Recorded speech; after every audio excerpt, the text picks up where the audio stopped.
It is 6 o'clock. I would like to call the March 18th meeting, March 18th, 2026 meeting of the Bay City Planning Commission to order. Please rise for the Pledge of Allegiance.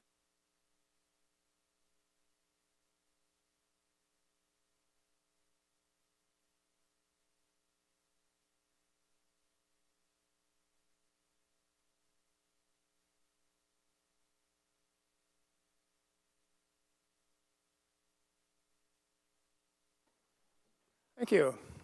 Attending tonight, we have myself, Doug Rise, President, Mike Burns, Vice President, Shiko Turbot, Ashley Meyer, Stephen Stothard, and Whitney Anderson. Have we heard from Commissioner Banachek? No, I have not heard from Dennis. We will list him as absent at this point. He may come in late. I know he did last time. Let me get my cheat sheet here. Do we have minutes from our last meeting, Terry? Yeah. Oh, I'm sorry. But I don't see them on the agenda. But yeah, the past meeting minutes. And then, I didn't put it on the agenda, but I did email them. And what I didn't do is have copies here. Did anybody get the meeting minutes on Monday, I think it was? Yeah. I got an email but didn't get physical copies. I didn't get physical copies of anything. Right. Okay. Emailed, and then normally what I would do is have them as copies on your desk just to kind of reinforce that you had a chance to look at them. Well, it would be your pleasure as to whether to postpone them to the April meeting, or if you did get a chance to read them online. If anybody'd like to make a motion, we can certainly discuss it.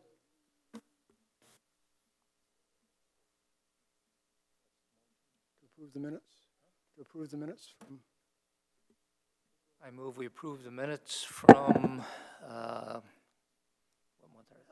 February meeting. February 18th. I have a motion. Do I have support? Lacking support, the motion will die. We'll bring it up at the next meeting.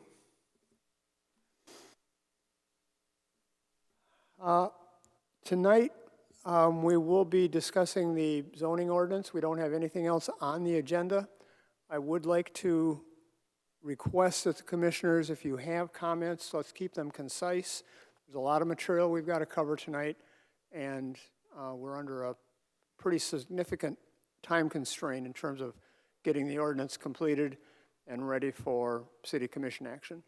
So with that, I will turn it over to Terry. All right, thank you, and thank you for being here tonight. At 6:30, we'll have some pizza delivered, and then everybody's welcome to have some pizza. We'll probably keep things rolling, maybe a 5-minute break while everybody gets the pizza, but we'll kind of keep rolling with it we take advantage of the time that we have for tonight. Joe from Giffel Webster is here, obviously. Before we get started with Joe, I did want to go through, Debbie Kiesel had sent that memo which was attached to the packet. She explains a little bit about the redevelopment ready communities.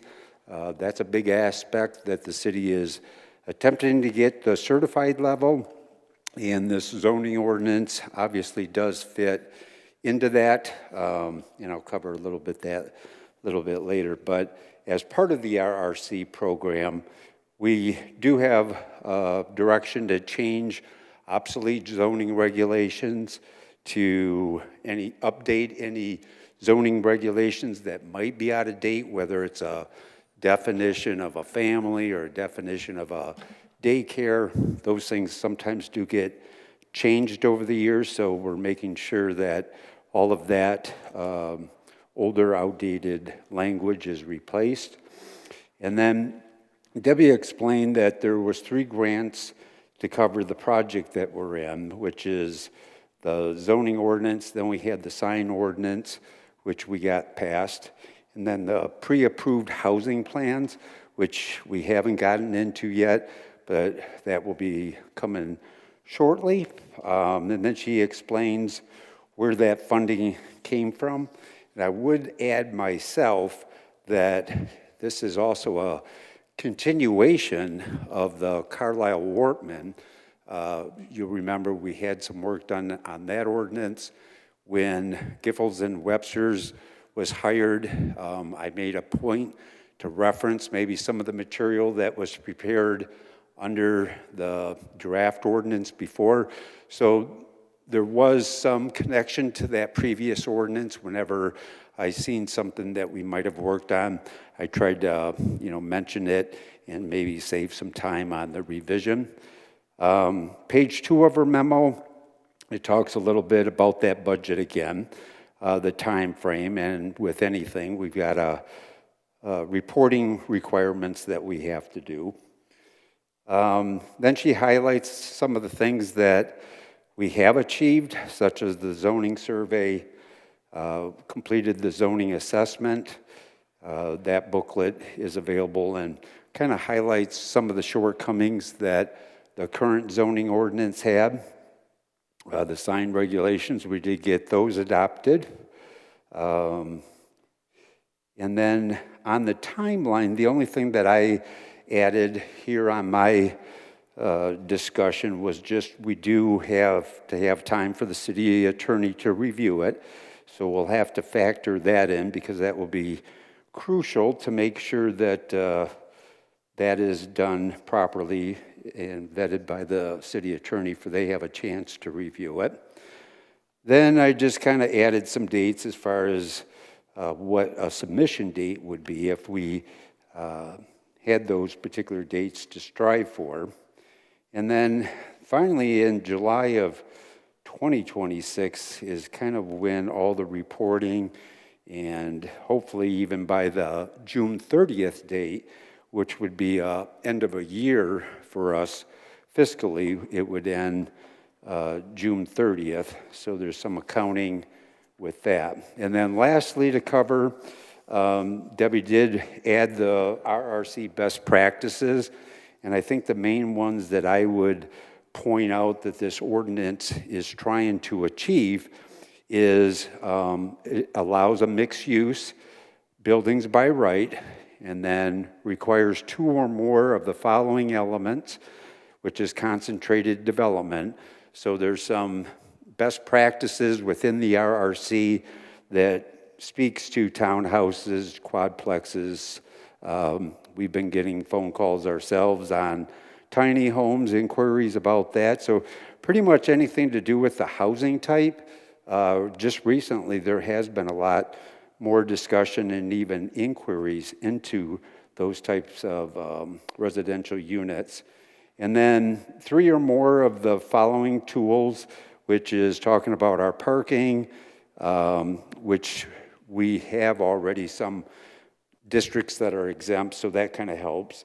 But then there's some other things that speak to electrical vehicle charging stations, bicycle parking, payment in lieu of parking, reduction of required parking. So these 3 or more, it tells us that our ordinance needs to be updated. And then lastly, regulations for 3 or more of the following, which is low impact development techniques. So that's, for example, your rain gardens, your biosways, rainwater collection, maybe some open space requirements. And this goes hand in hand with the stormwater management permit that's always required through the city, or at least an evaluation of whether project needs to have the more formal stormwater management calculations provided. But the ordinance is also, in the end, looking for some of those new ideas to be incorporated into the ordinance. So that is the RRC program. I can reassure you that as we have been meeting with the consultant every 2 weeks, we spend probably 2 hours, sometimes, I don't know about how often we did 3 hours. But we sit down, we go through, Joe's on the screen, we just work through different chapters, we talk about it, kind of get my familiarity with it. And just from my experience, there's always discussion of, what could be better, what has worked. So that is actually for me, I had the current zoning ordinance was adopted 2007. There was even an earlier one adopted in 2002. So for the most part, these ordinances have been in place, for a long time that I was here working. So I have become familiar with them, issuing permits, answering questions at site plan review.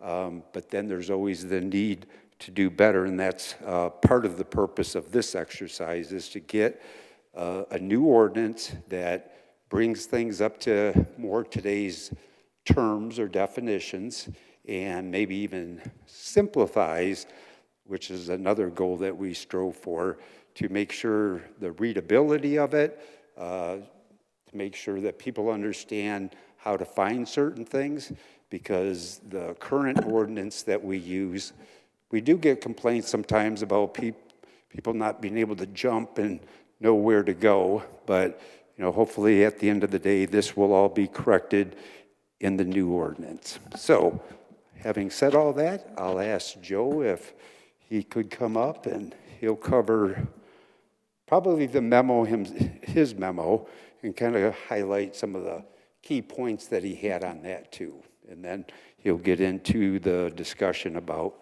the actual changes that we're talking about. Thank you, Terry. Joe, just bear with me for a minute. I've got some housekeeping items to clarify. In the introductions and recognizing the commissioners who are present, I called Mike the vice president, and that's not the case anymore. Ashley Meyer is the vice president. Whitney Anderson is our secretary. And I also did not ask for public comments, but seeing no one from the public present, I'm going to dispense with that and move right to Joe. All right. Hold it down. This one stays. Okay. One stays on, one doesn't. Okay, so you have 3 batches of new content in front of you tonight, and each one of them has kind of a color coding stripe down the side. So there's a purple, pink, lavender, depending on how it printed out for you, one that includes all the definitions. There's a green one that is the zoning districts, and an orange one that is standards for specific uses. So we're going to talk through them in that order tonight.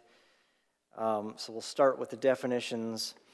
You'll note in the brief introductory memo that I provided that the definitions, we're really just defining terms that are used with a specific meaning in the zoning ordinance. So there's no confusion about what it is that we're permitting. There are some additions in there. You'll note there's a couple of highlighted terms that at the time of distribution of the draft we had not yet plugged in. And you will see those next time, but for right now, there's a few that are highlighted. We'll focus on the blue terms for the most part. If anybody has questions about any of the terms that are not blue and underlined, certainly feel free to ask. But I wanted to highlight some of the new definitions in here and why they're present. So the first one would be on page 3 of that draft. And that is the definition for artisan manufacturing. And this is a use that isn't really addressed in the ordinance at the moment, but we're trying to provide for essentially small-scale artisans who are making things by hand and selling them. and allowing them a place for that specific use within our ordinance.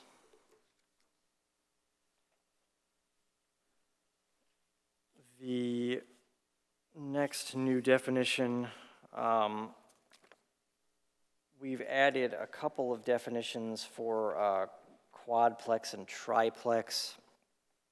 We've also included the word duplex with dwelling two family because we're trying to allow ourselves to use a short term that's simple to use throughout the ordinance.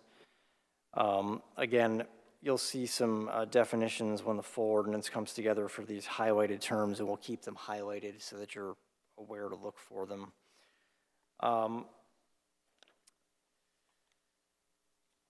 Joe? Up above that, if I could point out on dwelling, comma, accessory, the definition is not quite grammatical. Yeah, it's not complete. That's why it's highlighted. We were going back and forth on some of the terminology there. So I do have an actual drafted definition at this point, but it wasn't ready in time for this to go out, so I didn't want to. Okay. We didn't want to slip it in as like yet another thing you were receiving. So, like I said, we'll keep that one highlighted so that you can see. It'll call your attention to it when you see the full draft of the ordinance. Okay, thank you. Sure. On page 8 of this document, there are a handful of larger definitions. One is for a household recycling facility, and the other two are for industrial heavy and industrial light. Part of what we were trying to do here was to tighten up the use of permitted, or list of permitted uses, which is in a table in the green packet, and we'll be getting to that later. So what these definitions do is they kind of pull together all of the things that we would classify as heavy industrial or light industrial, allowing us to list those terms in our industrial districts and refer to these definitions to figure out when someone comes in with a project, which one it is. Is this light industrial or heavy industrial?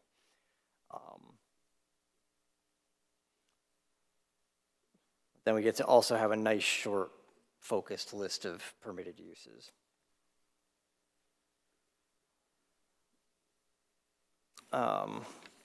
Other new terms on page 12 and 13, office professional and office medical were defined. We didn't have definitions for those before.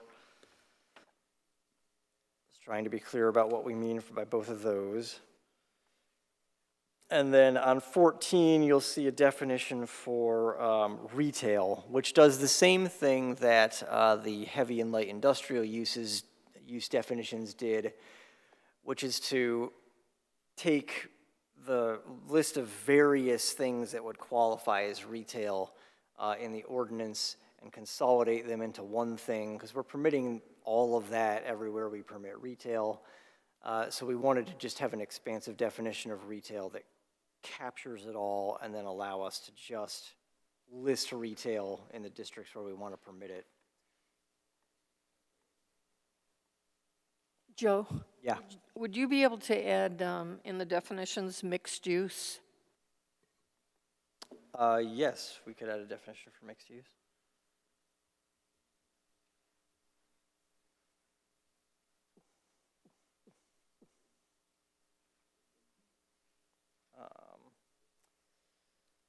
I think if I were writing the definition for mixed use, just off the top of my head, I'm going to note that there are two ways to do a mixed use project. One is vertically and one is horizontally. And you'd want to capture both of those in your definition. That you can do multiple uses on a site next to each other or stacked in certain circumstances.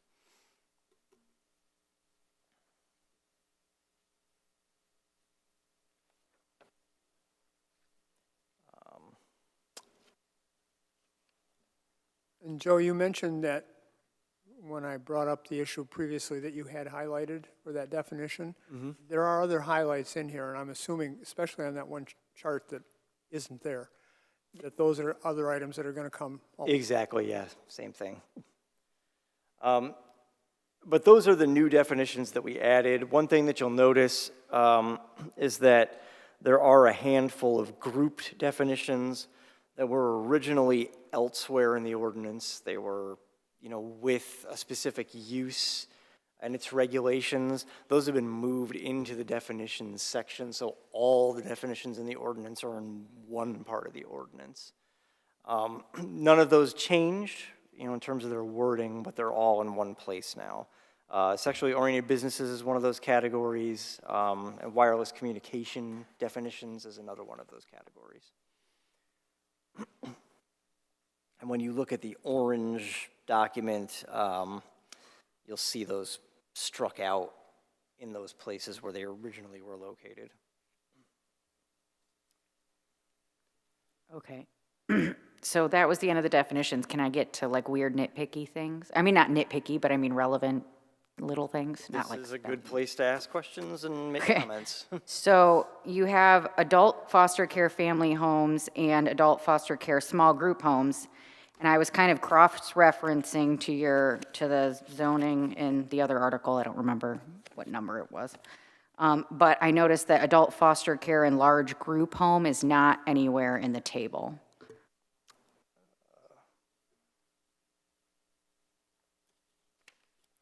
I think it's Article 13, is that table? Yes, it is Article 13.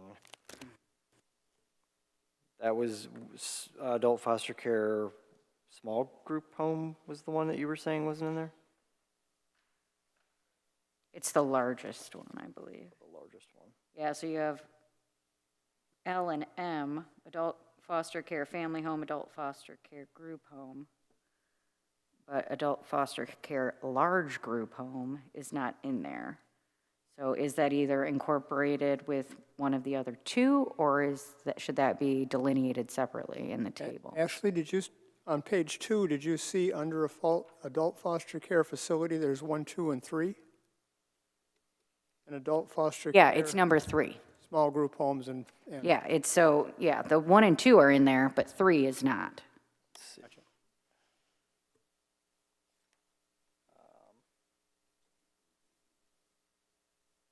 Yeah, the large group home is not listed. I will have to see what our intent was there. I think it was to be similar to M, but we have to make sure that the large group home is in fact included.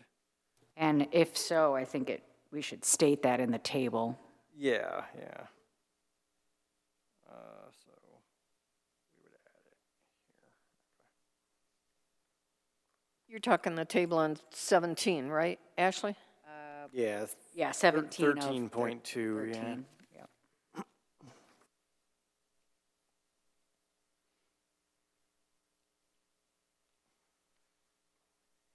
Okay.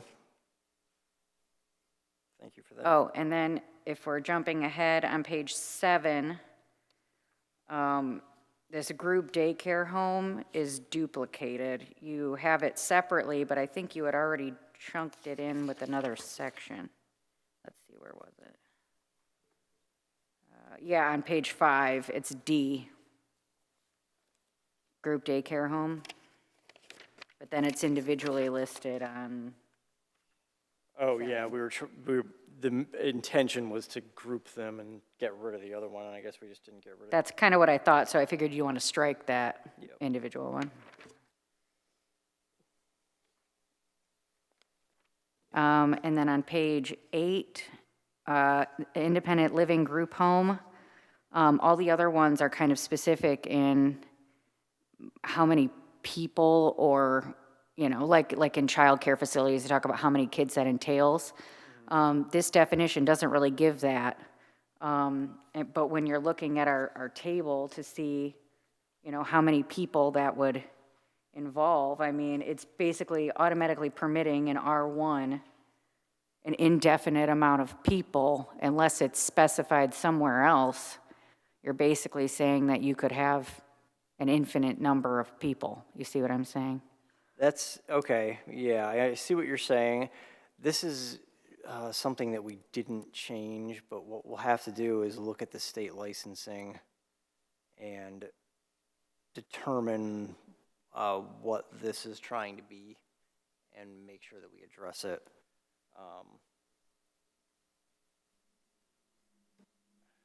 I kind of, just for the record, looked at everything with the same, whether it was old or new, I didn't really, I mean, I made sure to read the new stuff, but I mean, I read the old stuff just the If same. there's something existing in the ordinance that needs to be tweaked, absolutely. We gotta be bringing it up, so. Just a little housekeeping thing. Maybe Sheila will be proud of me, I don't know. On page 8, it says industrial heavy means, and it's a definition. You don't have to say means. They're all definitions. That's just a stupid little thing. I had the opposite at the beginning. When I looked at the old ordinance, every definition said the name means this throughout the whole list of definitions. And this is the only place it shows up now because it's been removed entirely, and I didn't catch it. So Yeah, somebody missed it. Yep.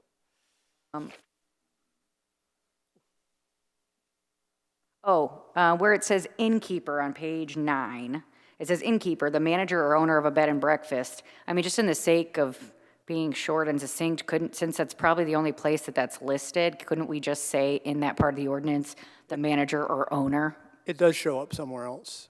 I remember reading it because it's under the, where was it? Standards for uses, yeah. It talks about bed and breakfasts and the innkeeper or the owner. So there is a spot where it is used, so I think it belongs here. Okay, I just thought it would be a little more succinct, but that's okay. I'm not married to it. And then when I was reading kennel, I was thinking it could still, hold on, let me.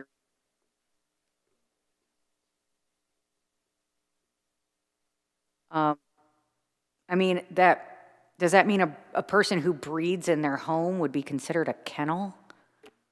You know what I'm saying? It's a privately owned facility in which dogs are, I mean, unless you're saying that facility in and of itself disqualifies that situation, but it doesn't really state that. It's pretty broad. So would a breeder be allowed to breed dogs in their home in a residential district? No, it's just saying privately owned facility, not. I realize what it's saying, but I'm just saying, where would you throw a breeder then? Are they a privately owned facility that can't be in an R1 district, or are they? I see what you're saying. Do we define in-home businesses? We do have home occupations, yes, but kennel is not among them, so Okay, does that mean that then they qualify as is that a home occupation? No, actually, it's listed in industrial. So the one kennel that we do have on Johnson and Woodside, that one is in an industrial district. So those are referring specifically to a commercial kennel. And then the other ordinance, which is the animal ordinance, would have anything as far as the other uses that people would be allowed to do, which wouldn't be allowed in the R1. Isn't kennel defined with a certain amount of animals? Over 4 or 5 or whatever, and then it becomes a kennel, not a home occupation. I think so that in a breeder situation, they could have multiple puppies. We could be, one dog could have 8 pups or more. So elsewhere, I've seen it defined as more than a certain number of adult animals. And it varies a lot depending on the community, how many they define it at. I've seen it as low as 2, which, I mean, there's plenty of people who have 3 adult cats, right? But I've seen it as, high as, 5 or 6 plus adult dogs or other domesticated animals.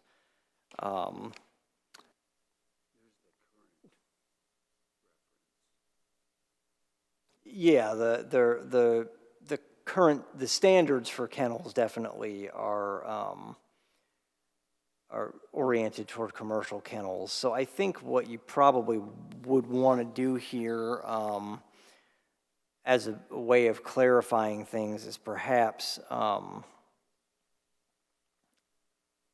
establish a threshold over which something becomes a kennel, and anything that's below that is just essentially pet ownership. You have a dog, someone brings their dog over, you have little dogs, and then you're able to, distribute those little dogs to other homes, and, that's just a basic home occupation. So I think we can clarify what doesn't count and what does count. Yeah, at what point does it go from home occupation to commercial use, I guess is the question. At the point that there are 4 dogs in somebody's backyard that I happen to live next to, and they're a nuisance. Well, that might be a lot of people, Doug. It's already too many.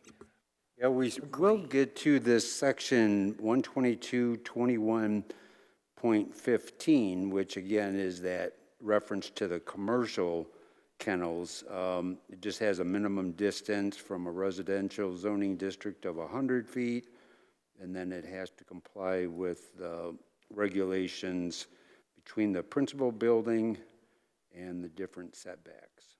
So that does have some standards for uses in that section at the back end.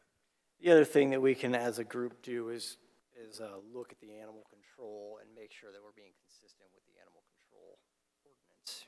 Obviously, we want to make sure that we're not creating something in the zoning ordinance that's going to conflict with that. So we'll do the research and make sure we come up with something that clarifies that. I think it just has to update then in the permitted use schedule then too, because it's listed as commercial kennel / pet daycare, which aren't permitted uses in any of the residential districts. Yeah, item T there on page 18. I'm sorry, I didn't hear that comment. Sorry. Speak right into the mic. Quiet. The commercial kennel / pet daycare, it's in the schedule of permitted uses table, and that is not a permitted use in any of the residential districts, only permitted in the C2B district with a special use in C2A. Seems to me that not so much how many pets are there, but why are they there? What's the function going on in the establishment to define it as a kennel? Because, Yeah, I'm on board with that because it's more, yeah, like Doug said, you could have a whole bunch of little puppies, but once they stop being puppies, then it's just too many dogs. So, are they under the age of 6 months with the intent of being sold, or do they just have 10 dogs because they like them? And at what point does that become a commercial operation? Right. Because I know that at one point, there was a house in my neighborhood that had a whole bunch of dogs, far more than obviously you would, I think, if I'm not wrong, 4 is like the limit. But, that there was clearly more than that going on. So, are people trying to run like puppy mills out of their houses, stuff like that, At what point does it become commercial and not just a legitimate breeder breeding one batch of puppies at a time and selling them, Yep.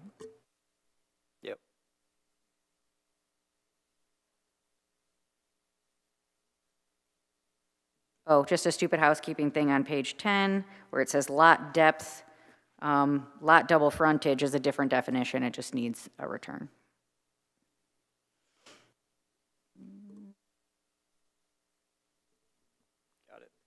The next one down, though, for lot flag, this is more a question than a comment, but then maybe your answer will help clear up for me. Why does it matter that it's not meeting the minimum lot width regulations? Wouldn't it be considered a flag property regardless, just based on the shape of it? You know what I'm saying? That it's more of like an L-shaped versus, like, why does the size matter? You see what I'm saying? So normally I would agree with you that, yes, a flag lot would be any roughly flag-shaped lot. This ordinance happens to define it this way, that it's where the part that reaches the street, it doesn't meet the lot width. And I don't know if historically, if there was a reason that it defined it that way, or if it was just, that's how it was done because they pulled it from some other ordinance or what exactly happened there. As a group, if we think that it makes more sense to just refer to any lot that's kind of goes around another lot or something behind it. Well, because it leaves like a group of things that like, okay, if it does meet it, then what is it called? You know what I mean? It leaves this like group of potential lots out there that legally speaking should fit into these categories, but doesn't. Yeah. You know what I'm saying? It's a gray area. You default to calling it an interior lot if it was meeting the width criterion. What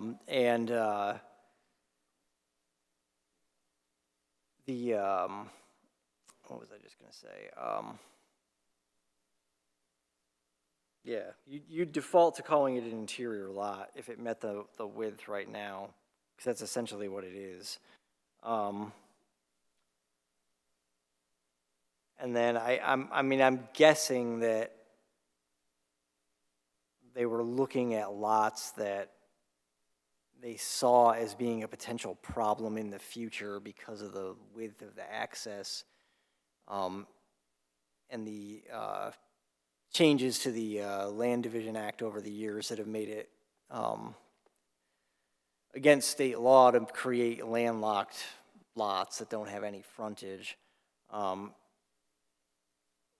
But I mean, again, I don't really know what the rationale was necessarily. I'm just kind of spitballing there. Do we know of any place in the ordinance that it refers specifically to these flag lots separately from everything, or separately from interior lots? I mean, if we were to remove that, would that have an impact on the ordinance anywhere that you're aware of? I don't recall. Do you have a searchable version of the ordinance? Well, that picture is kind of deceiving because the definition says that it's less than the regular width, which in our ordinance, it's 50 foot. So if it was less than, say, a 30 or 45 foot lot, so the D that they're showing in the diagram is, I guess I wouldn't call it a flag lot. No, it definitely looks like it's the same width as the one right next to it. Yeah. And that it's, it's exactly what I'm saying, a lot that wouldn't count. I mean, basically, yeah, your definition is saying, and your illustration are saying two different things. Yeah, you see quite a bit more flag lots in the township. I see them all over the place in the township. Sometimes they have a lot to width ratio that you can't exceed to make sure that some of the depth of the lots don't get too deep versus the width. But yeah. The State Land Division Act requires a minimum depth to width ratio of 4:1. You can modify that by ordinance, but that's the default under state law. That illustration also needs to be tagged out. It doesn't say illustration 2-3. Yeah, it doesn't have a title. Oh, yeah, it's missing.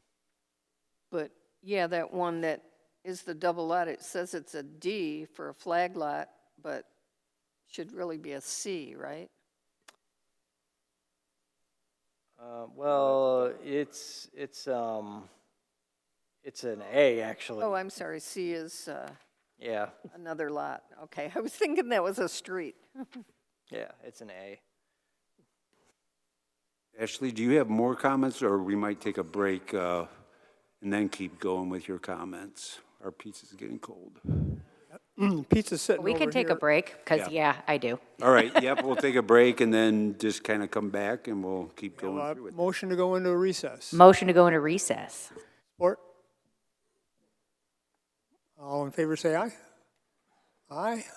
We are recessed at 7:41.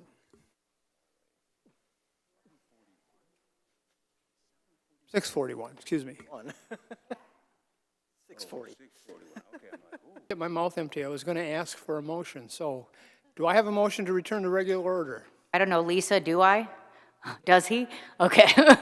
Motion to pick back up at 6:55, as far as my eyeballs. I have support. Support. All those in favor say aye. Aye. Aye. We are back in regular session. I can return to the conversation by confirming that the term flag lot does not appear elsewhere in the ordinance, and therefore should be deleted.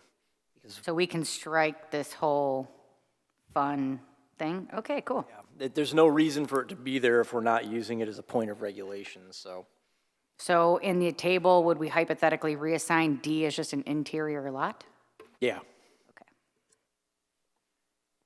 I notice, I know there's a number of locations around the city that residents have shared driveways. I don't see a definition of that. I don't even know if we need one, but I bring it up for any ideas on that regard. I would say, is there anywhere in the ordinance that we talk about shared driveways?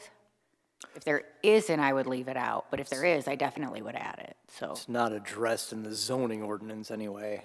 Possibly there's another ordinance that addresses it, but Just shared access or, things like that, commercial connection between the two, but that's all that I could think of, yep. We don't have any issues with setbacks in terms of shared driveway. there's not a driveway setback. So no, a driveway shared between two property owners could potentially cross a property line. Well, all right then, good to know. Too bad I don't like my neighbors. No, I'm kidding, I totally do. I'm going to take the prerogative of the chair and ask a question before you ask another one. Back on the definition on page 8 for institutional use. And the reason I bring this up is that recently both the Planning Commission and the Zoning Board of Appeals have had to deal with reuse of existing vacant institutional use buildings. And I note that in the chart in section, or in Article 13 now, where it talks about institutional use, it scatters them across all of them. And I know that the text talks about institutional use as being in all districts because that's the way they were built. The issue becomes in the reuse of a vacant institutional building. We've struggled both here and at the ZBA for proposals that have come to us for the reuse of those buildings that were difficult. The ZBA rejected one entirely, and then I think both the Planning Commission and the ZBA approved a subsequent one that came before us. But a lot of times there's not a good fit between a vacant industrial or institutional building, and the zoning district in which it sits. And the land use map doesn't help us in that regard because we have a category for institutional buildings, but we don't talk about it as a district in and of itself. Sure. So I just bring that up from my perspective. I say, can I piggyback on that about a little bit that's related? Something I've noticed that's similar, and maybe this is just my ignorance, so forgive me. But it seems to me that one of those things that may also be kind of weird like that is churches. We have a lot of vacant churches, especially after the Catholic Church merged. That's what I'm talking about specifically. Yeah, and so, I guess in here, that would be considered like a worship center, right? But as it stands now, wouldn't that hypothetically mean that the only use for it would be then for another church to use the same building? I mean, as it stands now? Actually, in the current ordinance, and I'd have to finger through and find the reference in the new ordinance here, but you are allowed to use vacant public buildings, is the way it's worded, but institutional has been used in any of the R1 districts, because that's typically the zoning district of the churches or institutional uses.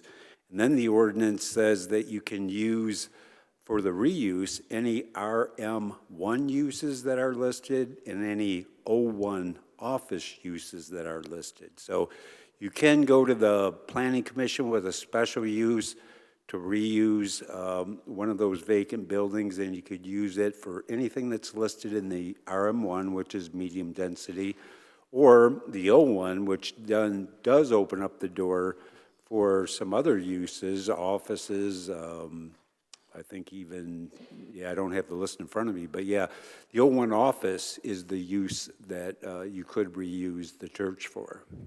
Well, because I kind of thought of this as I was going through, and I see in the MU district use permitted in vacant buildings, they call it strictly vacant public buildings, and they offer schools and fire stations as examples, but those are strictly public buildings. They don't use that institutional verbiage. So I would say if that's the intent, then we need to add that verbiage, because that's definitely not in here already. Exactly, yep, yeah, and that is something that I had wanted, needed to have inserted, is that institutional. So if that's the case, then we would want to change it in 5.4 in the green section then. 'Cause I'm right sorry, now can it you still say that louder? I can't hear you. Yeah, sorry, I wasn't close enough to the microphone. Yeah, so we carried that forward in section 5.4, which is in the green packet, and it still says public buildings, so we would want to change that to institutional buildings, is what you're saying? Yeah, that'd be good. Yeah, that's, Yeah, but I then- would question, it does say service club or fraternal organization, so I don't believe we want to accommodate the reuse of a fraternal or a service club organization, because then But that would be an institutional building, though. Even though it's a private, it would still be institutional. A church technically is an institution, not a public building. Right, but what I'm saying is, should we include those types for reuse of a vacant? I mean, the reuse of a public building was to put to use the schools, the fire stations that were either going to be closed or just never had a need. So it was a desire to do something with those properties. And I guess I'm just questioning, do we have that same obligation to a service club, a fraternal organization, that they would, if their building went vacant, that they would have the right to apply the O1 office uses? O1's going away. right, there is no O anymore. Right, and that's where I need to see how Well, that's picked up. Right now, it says the RM1 or the O1, and those two districts have been combined into MU, so it was already saying the MU district. It's just it wasn't one district yet, it was two districts. So that hasn't really changed. It's just that those two districts are now one district. This is one hill that I may or may not die on. The one thing, and I think churches is a perfect example, but I don't think it's limited to churches. I think there is a lot of vacant buildings around this city that, because of the zoning ordinance, have really tied people's hands and contributes to why there's so many vacancies. So when it comes to broadening that definition to allow things that are still cohesive to the neighborhoods, I mean, not, crazy things like, restaurants or bars or something like that, but expanding to be able to include at least some of these potential buildings that are laying around, like churches, that we do have quite a few vacant. I mean, I think there's something to be said here when it comes to reuse and all the goals that we have. Oh, absolutely. Sure. But on the other hand, we also have to be sensitive to the people who live in those districts. No, I'm totally with you, but I mean, so I guess my question then would be, you know, should we be delineating certain institutional buildings and saying, oh, well, we'll accept these types of buildings or uses, but not these? Or are the institutional nature, is that by definition enough? You know what I'm saying? Well, I would note that the couple that Doug would be referencing, the reason they were at the ZBA is because they didn't fit into the residential, the RM1, or even the possibility of the O1. So when those particular churches, that's why they were at the ZBA for a use variance, because it was well above what would typically be found in an O1 office, RM1, or a residential zoning district. Yeah, I can't speak, I wasn't here for the, you know, I'm not on the ZBA, so I can't speak to those particular cases. But when I think of just a broader context of what can you use these buildings for, I mean, the things that we allow in R1, no one's gonna, you know, the only thing you could really do is turn these into multi-family buildings, and that's just, especially with things like churches and stuff, that's a tall order. I don't think you're, you know, that's a really tall order and very limiting on the number of people who could do that type of thing. I mean, I think it's contributing to why we have so many of these churches laying around that no one can use. Part of the trouble with a church is just the structure itself. It's not amenable to a lot of, I mean, you can't turn it into housing. It would be very difficult. Right. You could, I mean, Whitney did, but that's a single family She's an home. exception. That's why she's on HGTV. But you couldn't, without a real lot of effort, you couldn't make it multifamily. You couldn't make a church into a, I mean, again, you could. There's just takes money, yeah. But it's probably pretty cost prohibitive. I mean, So when we realistic. were dealing with a request to approve an event center in an old church in the middle of an R1, we basically said, and this is the ZBA, we said no, because the parking that you were gonna, if you had a 400-person event center in the middle of an R1 and you don't have parking for it, where are they gonna park? Absolutely, I agree with you. That was an issue. Yeah. And it does make mention in that description, I think I can't remember where it was at now, but saying that, you know, we're trying to bring in more, or wait, hold on. Further intent of the, it speaks to parking is the upshot, where it says it doesn't want things with a lot of vehicle traffic and stuff. Right. But some of these institutional uses, an event center, absolutely, that doesn't apply, but, you know, or that wouldn't apply. But there's things like fraternal organizations and stuff, you know, or, you know, other uses that are much smaller scale than that could potentially be included in that would still, you know, not be a parking issue, if you know what I'm saying. So Terry, do we have, there are sections in the ordinance that talk about reuse of public buildings, right? Yeah, That's that's what we were just talking about. 5.4 in the current, So green page. where the definition that we have here of an institutional building, it says nonprofit, religious, public use, such as a church, library, service club, or fraternal organization, public or private school, government-owned, operated buildings, and land use for public purposes. So it's crossing the line already when we say institutional.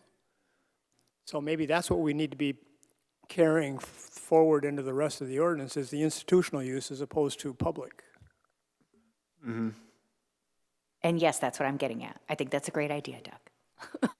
So just to add public and institutional? So the fact that it says or public use, Well- isn't that like a loophole that it could be a retail store or anything? No, The public, that's why I'm saying, if we leave it in institutional, as an institutional use, and you're saying, nah, I wouldn't call a public, what? it says religious or public use. And it does say such as, but, you know, if you leave it right Yeah. there, or public use, I would if the I would public is have a hard, invited, I would have a hard time saying a retail store is public. Yeah, public Yeah. use is intended to be government-owned. Yeah, I mean, if it was anything that the public interacted with, that'd be almost anything. Well, but Shugo brings up a good point, because a private fraternal organization is not public. So Right. if you're going to have institutional It is a nonprofit. and Well, public, but if it's an either or, somehow we have to, yeah, we have to have a blending of those two definitions, I think. But retail is public. Well, but retail is retail, and we define retail. Yeah, retail's defined. That's commercial.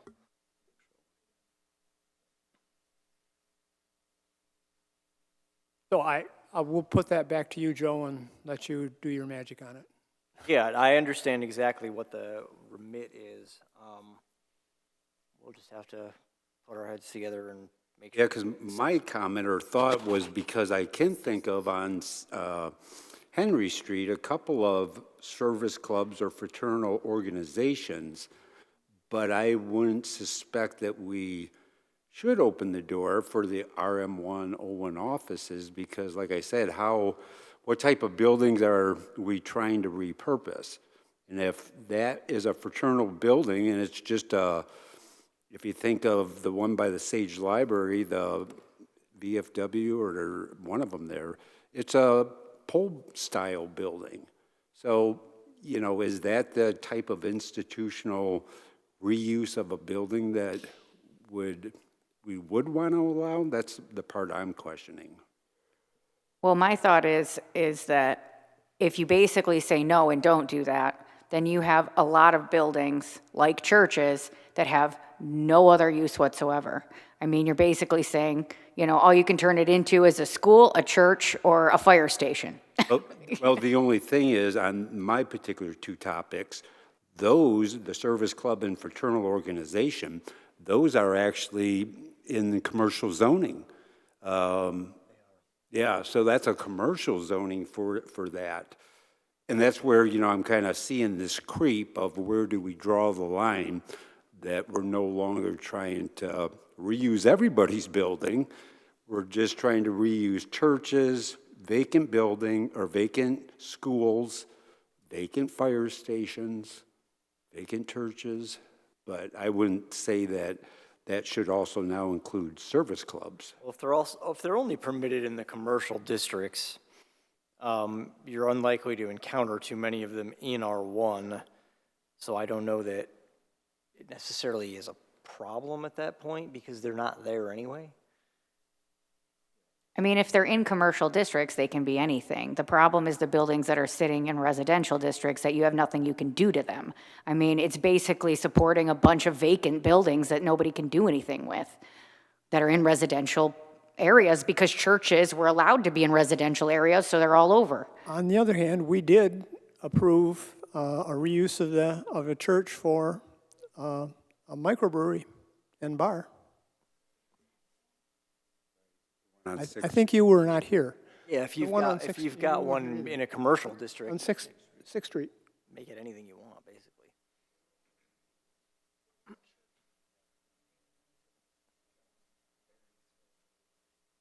Okay. So can we safely say this is something that we will see something coming back from staff and our consultant? Okay. Yep. Me too, I I second that. understand the comment about, the reuse, but I just don't know, what more can we do? If we're allowing RM1 uses in '01, which again, it's being modified, but now we would have to say that isn't even satisfactory for these reuses. Now we even got to start looking at commercial. And we have had this discussion, actually it's been going on for well over a year, about the reuse of a school. And the person wants to go beyond that, doesn't want to rezone, which is a difficult option because it would be considered a spot zone. So let's jump forward to 13, to the chart, and take a look at number 5, cultural and institutional uses. And there's no, whereas in every other use, we show what's permitted and what's not permitted. And on that particular item, we're just showing all the other districts. I'm sorry, Doug, what page are you on? I'm on page 19. 19 green.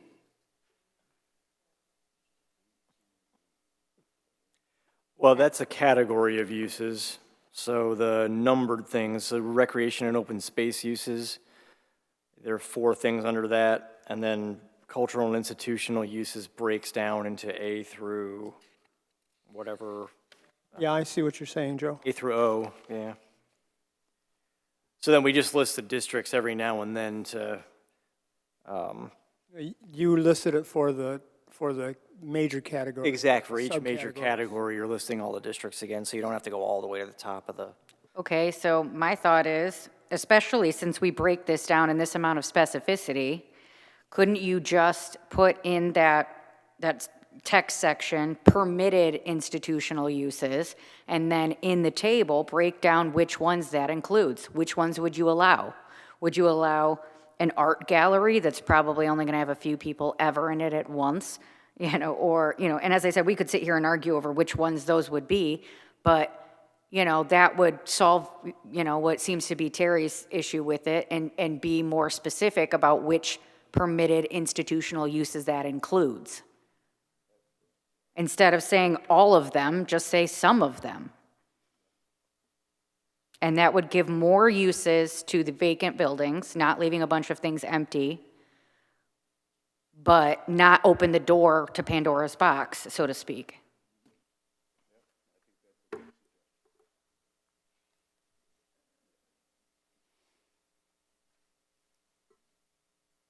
On that note, can we jump back to the other section so we can finish it? Go ahead. And this could be a stupid question, but when we're on page 10 of definitions, for the record, we're back in the other, and it says front lot line. It defines it as being the narrowest, right? In the case of a corner lot, the following line shall be the lot line having the narrowest frontage on the public or private street. When we're looking at the setbacks and all of that, I can't help but think that the intent for that is to be the front of the building, not necessarily the most narrow portion of the lot. Shouldn't it be the frontage of the building? I mean, you know what I'm saying? When it comes to setbacks and things like that, doesn't it make more sense that that's the front of the building, not just the narrowest side? Like, what if you had a building that was on a lot that went the other way? You know what I'm saying? You're opposite the smallest thing. That doesn't really make sense then. You know what I'm saying? Well, you can build your house any way you want to, but you still got to hit the setbacks. So if you wanted to turn your house 90 degrees, your side of your house would still be the front yard setback. Right, but if you're thinking of a setback, and where you want that, compared to everything, I mean, isn't it most important to have the setback in relation to the frontage of the building? You see what I'm saying? Well, I think you have to consider the rest of the block. If you've got a block of 10 50-foot lots, and 2 of those are going to be corner lots, you want to make sure that you've got the same setback along the principal street. So you'd want front setbacks all along that. And then on the side streets, it's going to back up most likely to another set of similar lots. You'd have the side setback on those side streets, and then on the opposite side of the block, you'd have another set of uniform front setbacks. So I think the purpose of it is to make sure that when you have, the frontage of a block is all a uniform setback, and if the house on the end of the block happens not to face in that direction, it still has the same setback as the house that's behind it. So you get a uniform setback all down the block. I mean, I can't help but think of like how we do, was it fencing or something else we were talking about? Maybe it was porches or something, I don't know.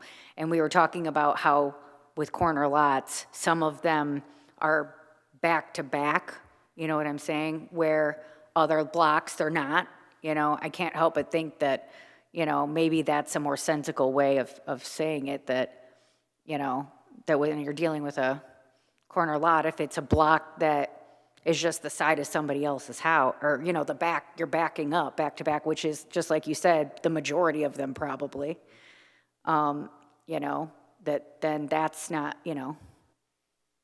Does come up when we're doing fence permits and that, and I've done it quite a few times, explaining that the shortest width is the front. I think that does help to define what the other setbacks are gonna be. You know, where's your rear, where's your street side yard, your side yard, because you kind of have to identify those. And then, like Joe had said, you would want that consistency along the front on the one street with those front yard. The only time we give people an option, or it's their choice depending on how their house is placed, is if you had a 100 by 100 foot lot, then we say, okay, which one works out best for you to be called a front yard, and then we'll go from there. Right, because then it's a square, and by definition, it's either or. I just measured today, just for some of these conversations, I measured my house out of curiosity, like, could I build my house on my lot the way that I would, you know, could I now? And the answer is no.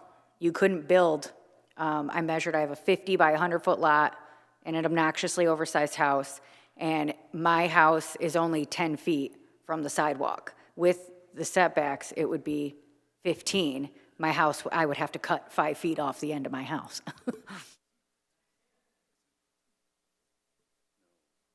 Where do you live?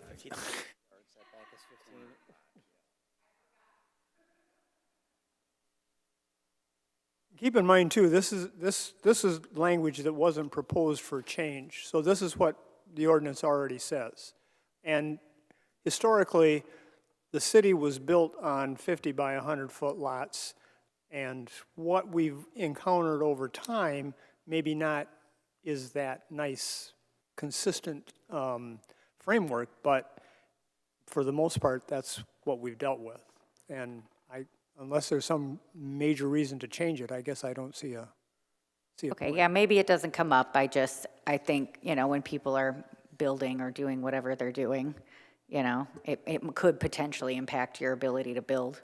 Pretty much anybody who's building new in the city now is going to be building on combined lots, because a 50 by 100 foot lot doesn't give you a lot of options in terms of building something new, given today's lifestyles. Well, right. I mean, I think that's the thing, is that you have these houses burned down. Now you have a bunch of vacant lots and nobody really can build on them because they're so small. I measured my neighbors today because I was curious on my block how many lots. I am the only 50-foot lot on my block. Every other block is 33 feet. Tiny. It's basically the house, the driveway, the house, the driveway, the house, you know. And there's a movement for smaller lot sizes that, have we addressed that in here? I think we have somewhere. Maybe not. Yeah, we do have, and that's in the Article 14. The schedule of regulations is where we. Yeah, we dropped the square footage of the lots, right? Isn't that what happened? Yeah, exactly. So yeah, we will be discussing that. Okay. Okay, any other on the definitions? Oh, and this is just because of some of the things I've dealt with in real life. On page 12, there's a definition for occupied, used in any way at the time in question. But there's no definition of unoccupied or vacant. And it seems obvious, but it came up in real life. What constitutes vacant? If it's occupied and is used in any way in question, then what defines vacant? We actually have a vacant building ordinance, don't we? Yeah, we absolutely do, but is it, Well, that's where it's defined, in the vacant building ordinance. It's not part of the zoning ordinance because we don't deal with vacant buildings other than reuse of existing vacant buildings. well, I mean, doesn't that in turn mean that you should define it? If we don't use it anywhere, why would we? We do. That's what you just said. True. I mean, I don't know if we actually need to be defining occupied. I mean, I think it's relevant if we're saying that specific zones, that you can use specific uses in specific zones if the buildings are vacant. Well, what does that mean? I don't know if we get into an issue where we have to determine what we say here versus what the vacant building ordinance says. I Or mean, we if can there's just- already, Maybe we just need to reference the vacant building ordinance. reference it or just copy paste it. I mean, I just feel like it should be at least stated if we're using that term. I'll defer back to staff. Yeah, we'd want to make sure that it matched your vacant building ordinance.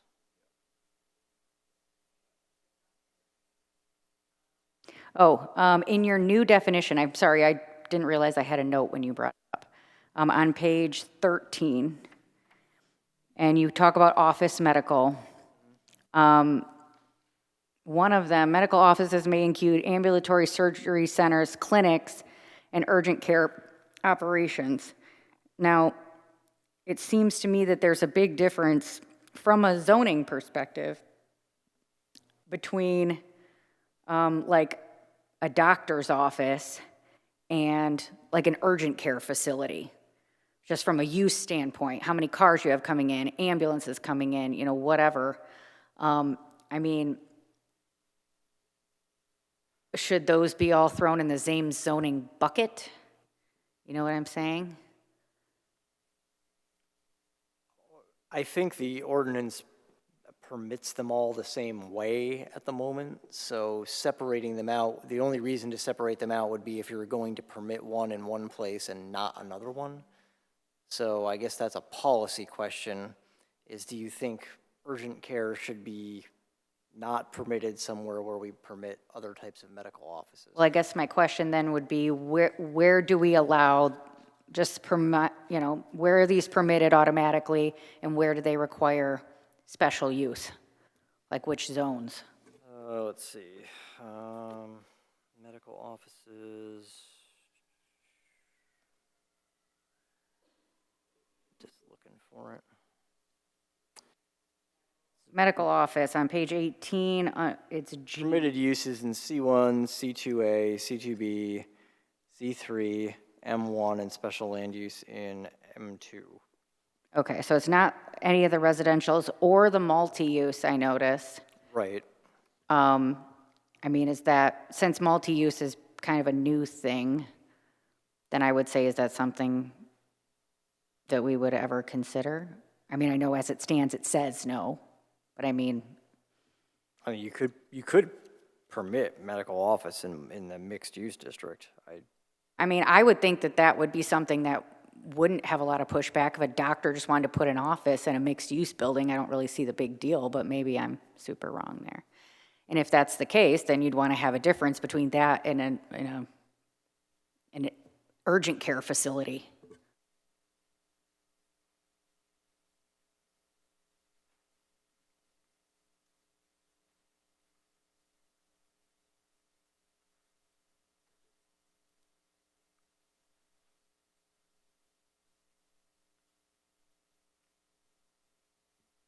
Terry, did these come from the definitions in the districts that we have currently? That was one thing I noted, that as we've changed the districts, we've taken out, within each district that we had in the existing ordinance, we specified special use in that article or in that section. And now we've taken that out of every district and put it all into 13, It's in one table, yeah. one table. So I guess I don't have a problem with that. It makes the table kind of unwieldy, but Yeah, there's pros and cons that I even identified with the table. You know, it is nice that it's all together, you can go through, but then you do get big blocks of prohibited because we know that type of use isn't, you know, allowed in a residential. So then you get all those X's through there, knowing full well that that district does prohibit, you know, things like that. But by blending them together, but it still does go to the table. If you look at, the only one that's the exception is the O1 office. Right. So that one doesn't have a table. But the other districts, it would tell you, okay, this use is either a permitted use or a special use. Right. So instead of having a table in each district, now we have one table that covers Correct. all districts, Yep. right? Yep. And then like Joe was explaining, even in some of those definitions, they're a little bit lengthy, but that's to keep the table where it fits into that a lot easier. Well, and Doug's question and my question, I think, kind of speak to something that I noticed too when I was going through some of these, what was permitted automatically, what was not. And I can't help but notice this new zoning of this multi-use, you know, there are some things that seem like retail, for example, in the definition, it deliberately says that it wants retail, and then you go to the table and it says it's not permitted. I mean, what sense does that make? You see what I'm saying? Like, they're in direct conflict. And there's a bunch of these multi-uses that I look at and think, isn't this exactly the things that you want in these buildings? I'm looking mostly at number 2 on page 18. You know, I have like A, B, C, F, G, you know, and those are just the ones that I really got down to the nitty-gritty on. But there's a lot of things in this table, you know, I almost think it's worth, on a different night, because it would take forever, going through this table and looking at, you know, some of this stuff. Is this really, especially in this one that's a new district, is this really, you know, does this table line up with what we're saying we want? And should some of these uses be reanalyzed? Mm-hmm.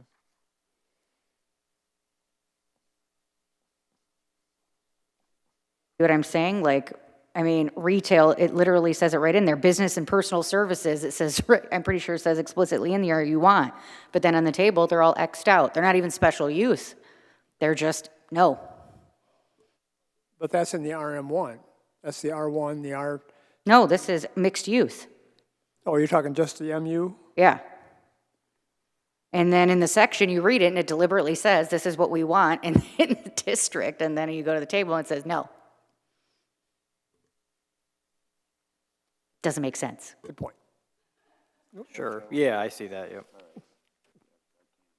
So I think, you know, not right now, because we'd have to literally go through them individually, but I saw a lot of inconsistencies in this table, and I saw a lot of things that I'm like, do we really, you know, even with some of the housing stuff, are we really saying, like, some of the things don't make sense? I had multiple ones in here where there was a special use for something that was would seemingly more restrictive, and then we weren't allowing something that was far less, you know, of a, you know, was a lesser version of that. There's a lot of things in here, and that was just when I superficially looked at it that didn't make sense.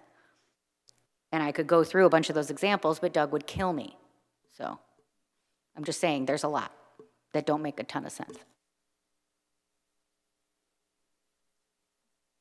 Well, I think the thing to do would be if you had a markup, you could send that to Adam and Terry. And to be honest, I didn't go through the whole table. I only did I was kind of trying to do it as I was reading the definitions, to go back to the table and look and say, okay, what exactly does this include? What does it not? What needs a special use? What does it not? I didn't even go through the whole table. So I could do that, but, you know, I only went through like a couple of columns. I didn't do the whole thing. But I think it's definitely worth looking at harder.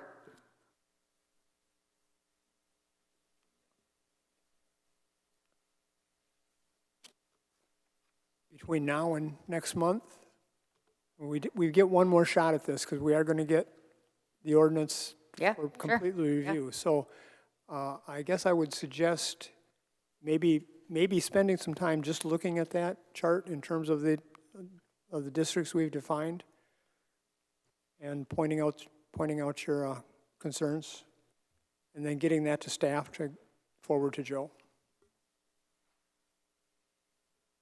I'd have to say that's probably like the most important part of the ordinance, because that's probably what most people are going to just refer to immediately, is the table of what's permitted and what's special use and what's not permitted. And if they see that it's a not permitted use, they're just going to ditch it. So I feel like this is probably the most important piece.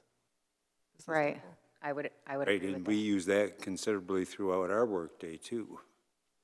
I mean, I could tell you all of just my thoughts, but I mean, I would assume that everybody would want to weigh in on that conversation. Just like the churches thing, I think that's a perfect example of how that discussion, you know, should go. What are we allowing, what are we not? Because, I mean, I can sit here and tell you my personal opinion, but I'm not the end-all, be-all.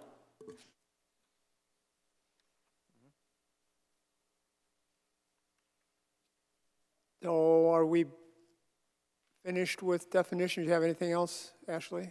Anybody else? Sorry, Doug. I know, you hate me, right? I do. I hate myself, it's okay. Page 16, and this is going to be uncomfortable to talk about, but it's in here, so we're going to talk about it.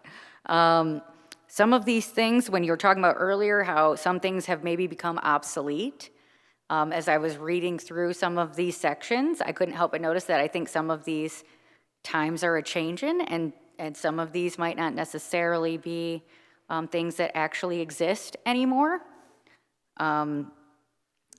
Specifically under adult motels, number 1. But the same is true for adult motion picture theaters, like as if people go to movie theaters to watch explicit videos that they can now pull up on their phones, their computers, and everything else. Free, I might add. There was another one too. Oh, and then this nude model studios. I mean, are these even things that exist anymore? Because would they say explicitly not these two uses, but I would bet that that's 95 to 99% of the only times that would ever happen. Yeah, Joe will remember when I did bring this up, and it kind of got a laugh at the table because I said, well, we need to go back to the SOB. And a lot of people didn't know what a SOB is. But an SOB is a sexually orientated business. And we went through this discussion because I was of the same opinion, saying, well, some of this stuff, and we talked about it with the change of the internet and that, but Joe did have an answer as to why we weren't going to change anything. Do you remember what that answer was, Joe? Well, I mean, part of it is that the section defines things is based on the case law.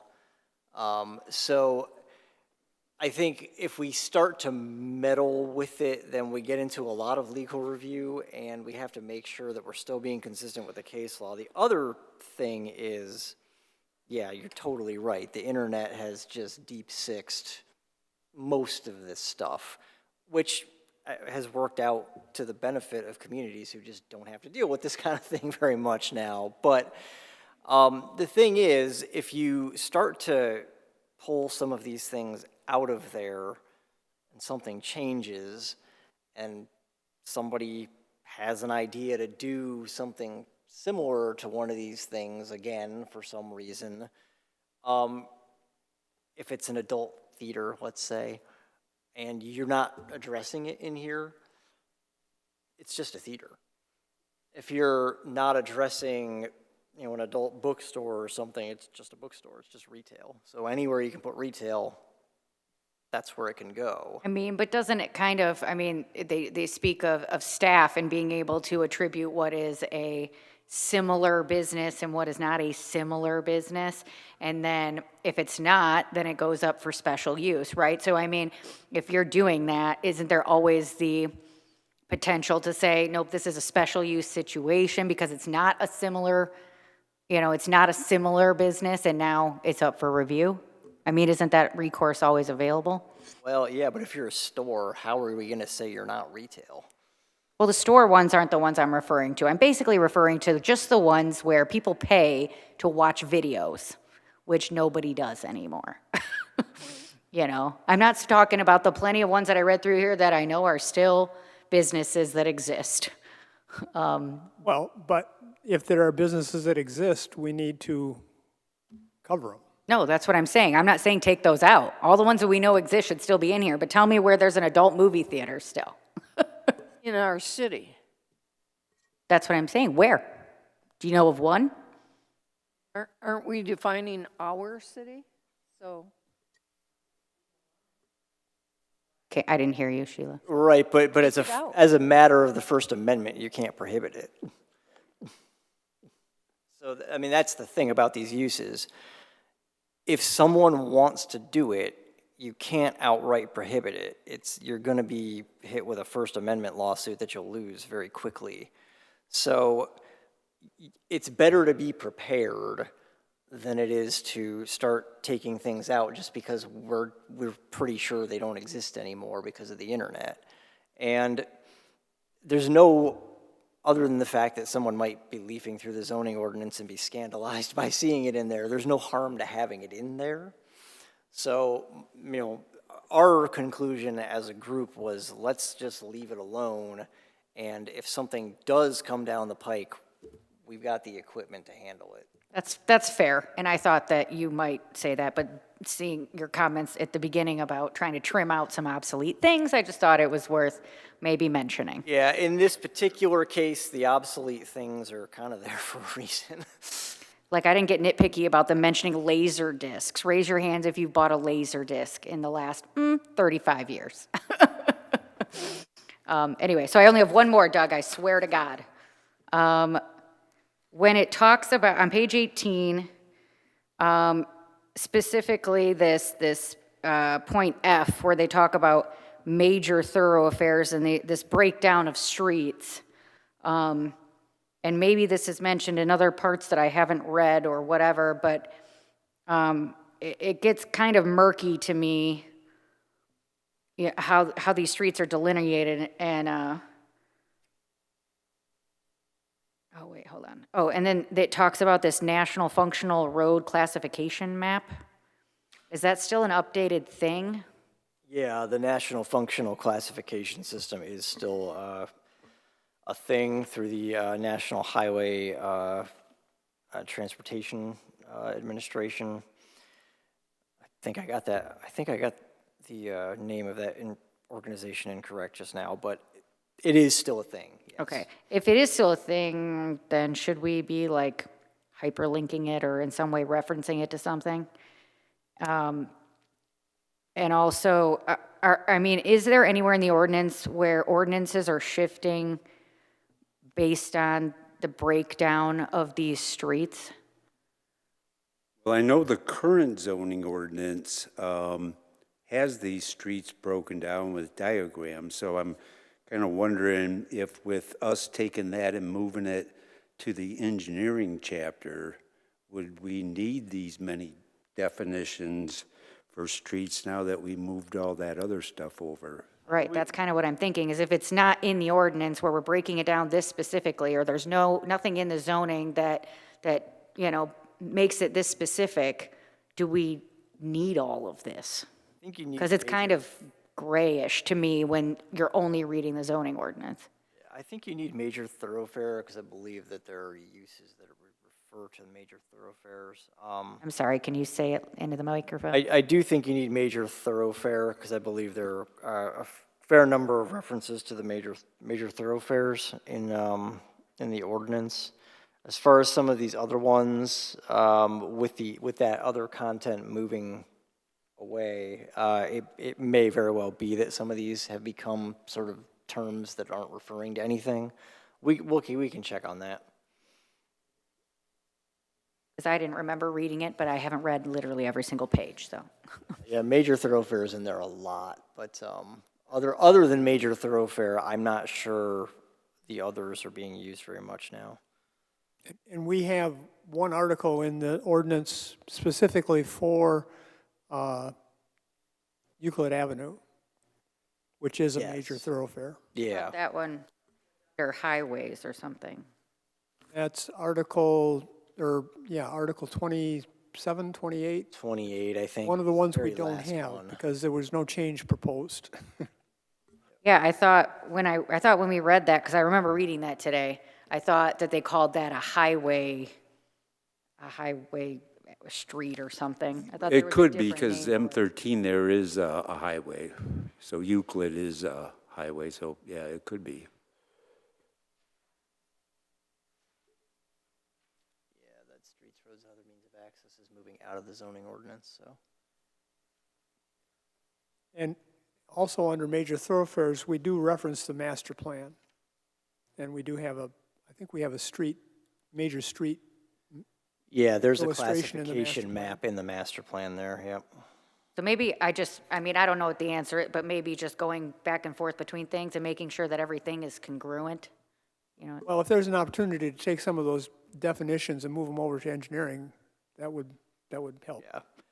I think some of them, I think major thoroughfare seems to be the one that really needs to be here.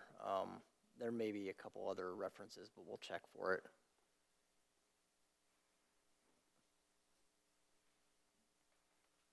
That was it, Ashley? Yes, for that section. Hey. So let's move on to Article 4.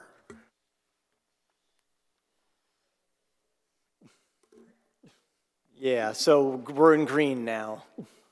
Green stripe. Yeah, green is 4 through 14. Articles 4 through 14.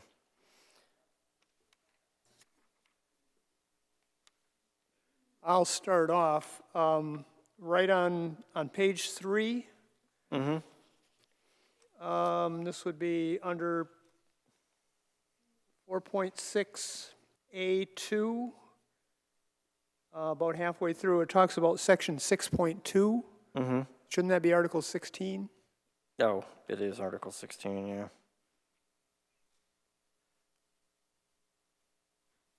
Because that's the new section for special use. Yep.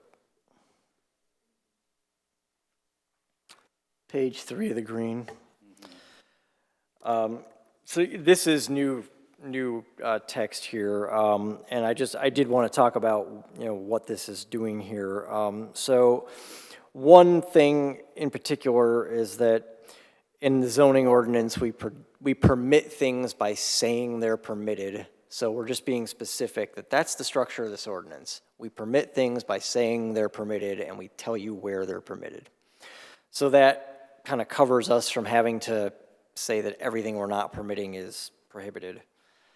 How we handle uses permitted as a right and uses permitted by special land use is also covered here. And then when you have uses that aren't explicitly listed, because you could never predict everything that someone might come in with, we're providing an actual set of standards for how to deal with that.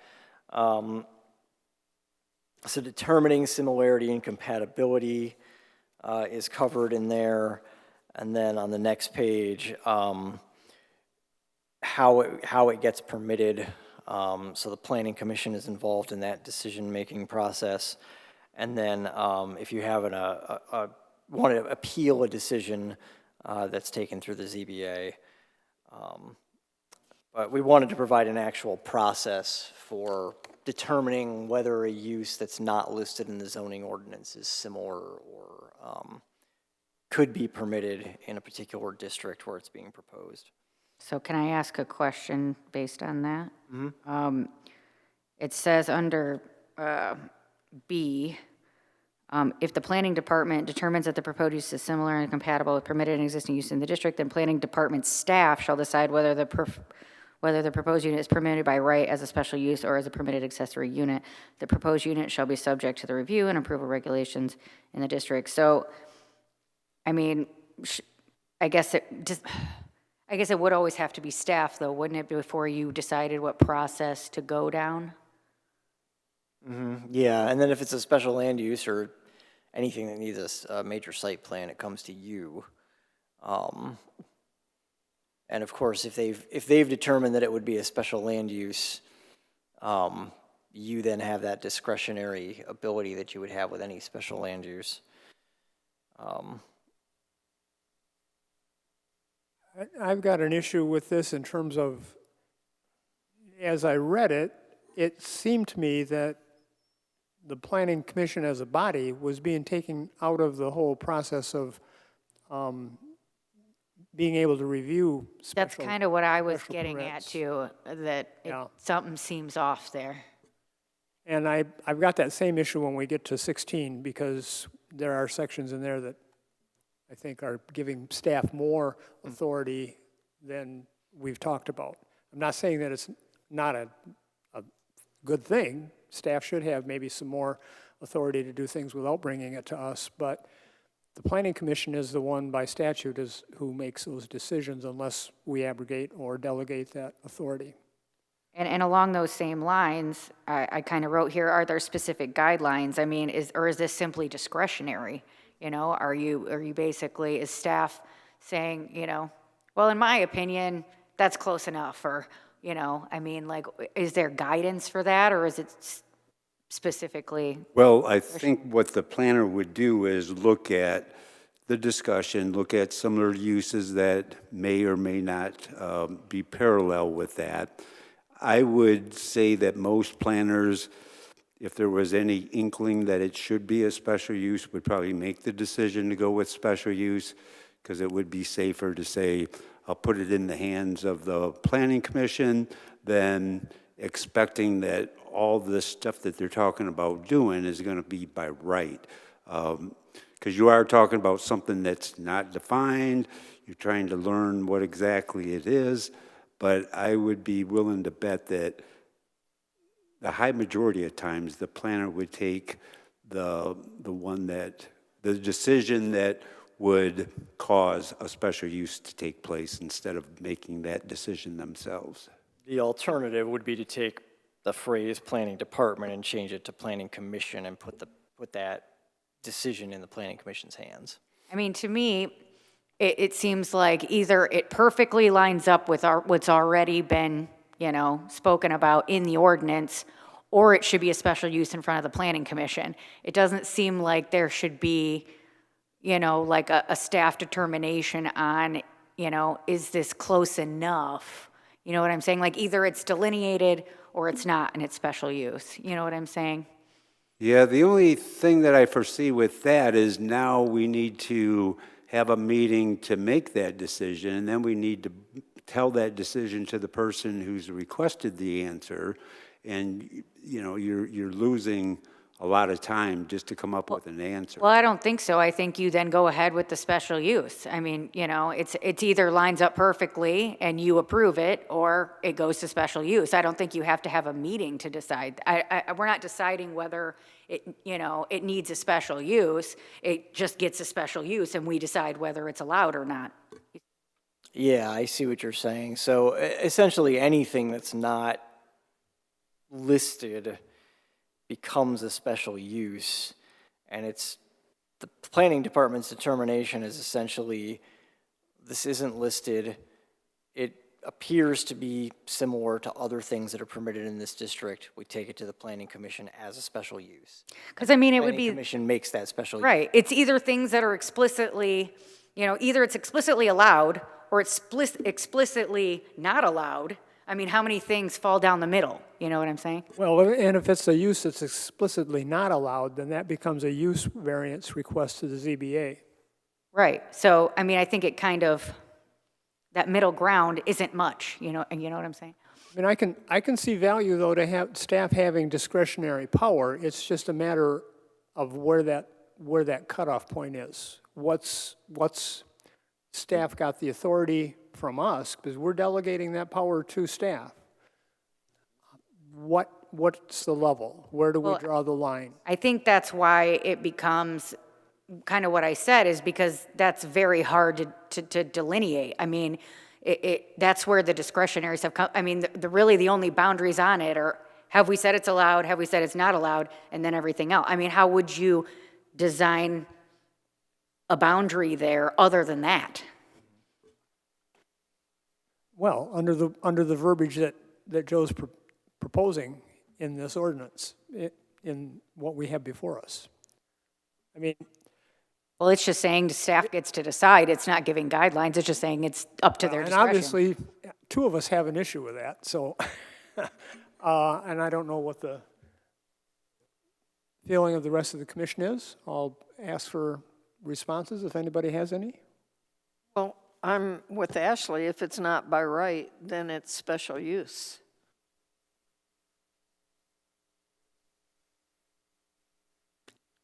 I mean, I'm open you know, if you guys have great suggestions on more, you know, detailed ways of drawing a line down, you know, down the center of that, then that's fine. But I mean, I see it could be an issue though, because there's things that really don't rise to the level of special use that come in, and to make someone, you know, go through that process as if it's going to be a special use, I think could have a real dampening effect on a lot of projects. Well, and certainly, and we have standards for determining what a special use is. Because when we make a decision on granting a special use, we have the standards before us that we have to determine whether the request meets those standards. Now, if you can tell me that staff can do that without having formal action by us, Yeah, one of the things that we do have to consider is anytime it is a special use, we have to treat that differently because it is a public hearing. So we've got to get on it as staff right away because we got deadlines to meet for publishing, which aren't easy with today's publications. We have to get them in quite early. So it is quite a bit more work to go through a special use process. The notification, putting, depending on, we have anywhere from 4 letters to what's the most you think on a 300-foot notice we had to do as far as.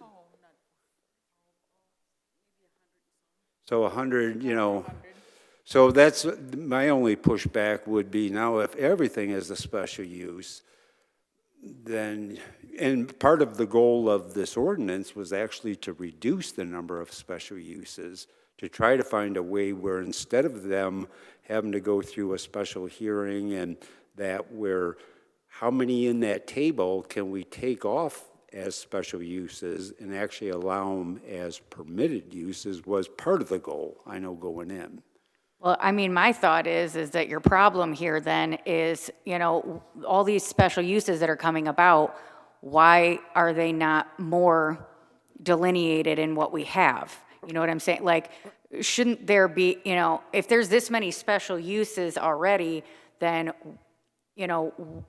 shouldn't we have more available in our table or however you want to format it that's allowing these, the problem isn't the process, the problem is your table, your information. You see what I'm saying? Well, I see this as being a rare instance when something isn't, when it's not clear that something is permitted in the ordinance.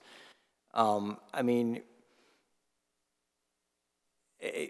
there's always something, because you just can never think of everything, but the vast majority of things that come in are going to fall under something that's in this table.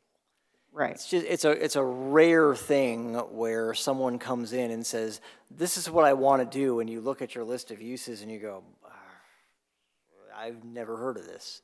Right. So it's good to have the process in place, and the process needs to be what you guys think it needs to be. If it needs to be at the Planning Commission, then that's how it needs to be written, and if it's going to be staff, then that's how it needs to be written. But I see this as not happening very often. Every couple of years, someone might come in and propose something that just confounds you as, with relation to the list of uses. I don't see this as being like every couple of weeks someone's asking about something that And that's what I would guess too, which is why I say, how often would that happen, that it's not on either, which is why the process should just be one or the other. And then, and then if you have, one that comes up that's not, maybe, you make a notation of that, and the next time we review the ordinance, we say, okay, we need to add in this use. But changing your whole process of the way the decisions are made and handled, just because you may have a few, one a year, seems a bit crazy to me. Yeah, I agree. We have history of what the special uses have been requested in the past. So as long as we're analyzing that and, consuming those in these, new zoning laws and whatever, then we should be pretty good shape. Yeah, I mean, I even asked Terry last week, or last meeting, leading up to the last meeting, do we have a list? And we had kind of talked about the summaries, but they don't get into real detail. But we should have some sort of summation every year or, whatever, of the special uses and why they constituted a special use. And then when we're reviewing ordinances, at least yearly, we should probably be looking at, do we need to add it into the ordinance? I mean, that's how you get rid of special uses.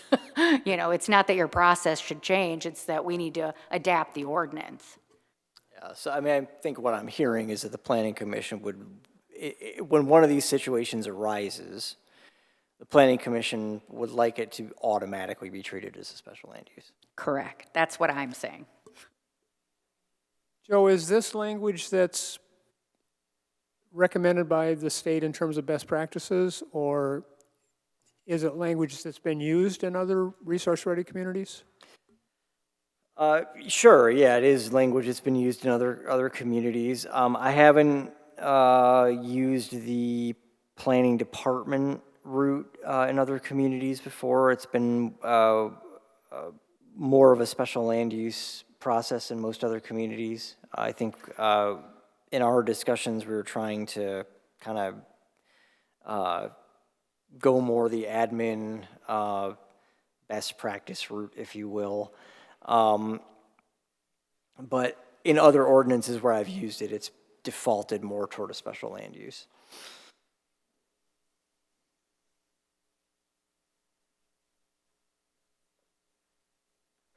I note that you have put in the last bullet point C, any appeals shall be taken to the zoning board of appeals, which would be an administrative, if it was an administrative decision, Right, it would be an administrative appeal, right. which is allowed under the ordinance or under the statute. Yep. I don't know. I'm this. I mean, we could put it to a vote if you wanted to. Well, we have to keep in mind that the whole reason that we're doing the ordinance revision is to comply with the state's resource-ready communities provisions that does have benefits to the city. So I don't want to do something that, because part of that whole process, as Terry alluded to, is to try to streamline the processes by which we do approve developments and improvements in the city. And this would obviously be one. If we're taking out a whole step that can take multiple weeks, a lot of staff time, I'm just still torn between if it's a special use and we don't make the decision and staff does, how does that fit in with the statute? I mean, well, my follow-up question to you would be, how often does that happen? If they determined it was a special land use, it would have to come to you. There's no question about that, because that's just the procedure for a special land use. If it was a permitted use that required a major site plan, they would also have to come to you. And are some of these open the door for a ZBA? Is the ZBA ever brought in to interpret what that use means? So they're the ones that are making the interpretation that's needed for that. Yeah, that could potentially happen if the planning commission or staff, depending on how it's written, makes a decision that, no, we don't think this is a similar use, we're not going to permit it here, then the zoning board of appeals would be your next stop if you wanted to challenge that decision. But hopefully it wouldn't come to that. But yeah, I mean, it's really a matter of, is this automatically a special land use when it's not something that's listed in the ordinance, when it's something that we just didn't anticipate? And if it's the case that it's in somehow conflicting with our, the state's recommendations and stuff, is that really the way to remedy, to make things align, or is the smarter thing to look at, what our history of special uses is, and how do we put those in the ordinance? I mean, I would say that the RRC guide doesn't directly address this situation. It doesn't really consider when a use isn't listed in a zoning ordinance. It's a more broad set of guidance, and they do push for more administrative approval, but that's already the direction this ordinance is going in. So if the planning commission is most comfortable with these being a special land use by default because it's not a use that's listed in the ordinance, I don't think that puts you at odds with RRC necessarily. They'll be reviewing this document anyway, and they'll tell us if it does. But I don't know that it necessarily is just automatically putting you at odds with the RRC program to do this specific thing as a special land use. I mean, that's kind of what I would guess as well, but I feel that that's totally a guess, so. On the other hand, we're talking about uses not specifically noted in the ordinance anywhere. Yep. So if staff can make a reasonable determination that even though it's not in the ordinance, but it does meet the standards as far as defined here, being consistent with with a district that has these types of characteristics, why not give them the ability? Because that's what we're supposed to do as a body, so one person isn't making that decision solely. But it's alone. not in the ordinance. Right, which is why we should have a body that decides it, not just one person. Otherwise, what would keep Terry from doing that on every special use? You know what I'm saying? I mean, Well, no, because normally a special use is because they're coming into a district that requires a special use permit. We're talking about a use that's not in any given district. Who knows what that might be?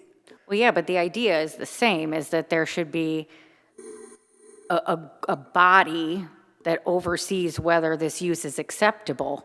And that was my initial reaction too. But I'm coming around to the other side of the coin now, where it does provide some flexibility for staff to do something that's outside the box. Because if they can check off the boxes and say, okay, this meets all of the requirements of whichever specific district this might be coming into, but it's not a use that's in here, why not give them the ability to do it? I mean, we that's basically what we do when we're here. We look at each individual one, and there's been many a case that says, Based up- and I get that from a legal loop or a, checking boxes perspective, that yes, that we do it because we have to. But I mean, if you're trying to think of the intent behind those boxes, the idea is that one sole person is not making that decision because it's outside of the box, because it's not delineated, because it doesn't say in black and white already that this is accepted. So you have to have a body make that decision, not one person. It gives that one person a lot of power. And again, it doesn't happen very often. So is it adding No. all that leg? I don't think it does. Are you really saving that much? I don't think you are. I don't know. I'll throw it back to staff. What do you guys think?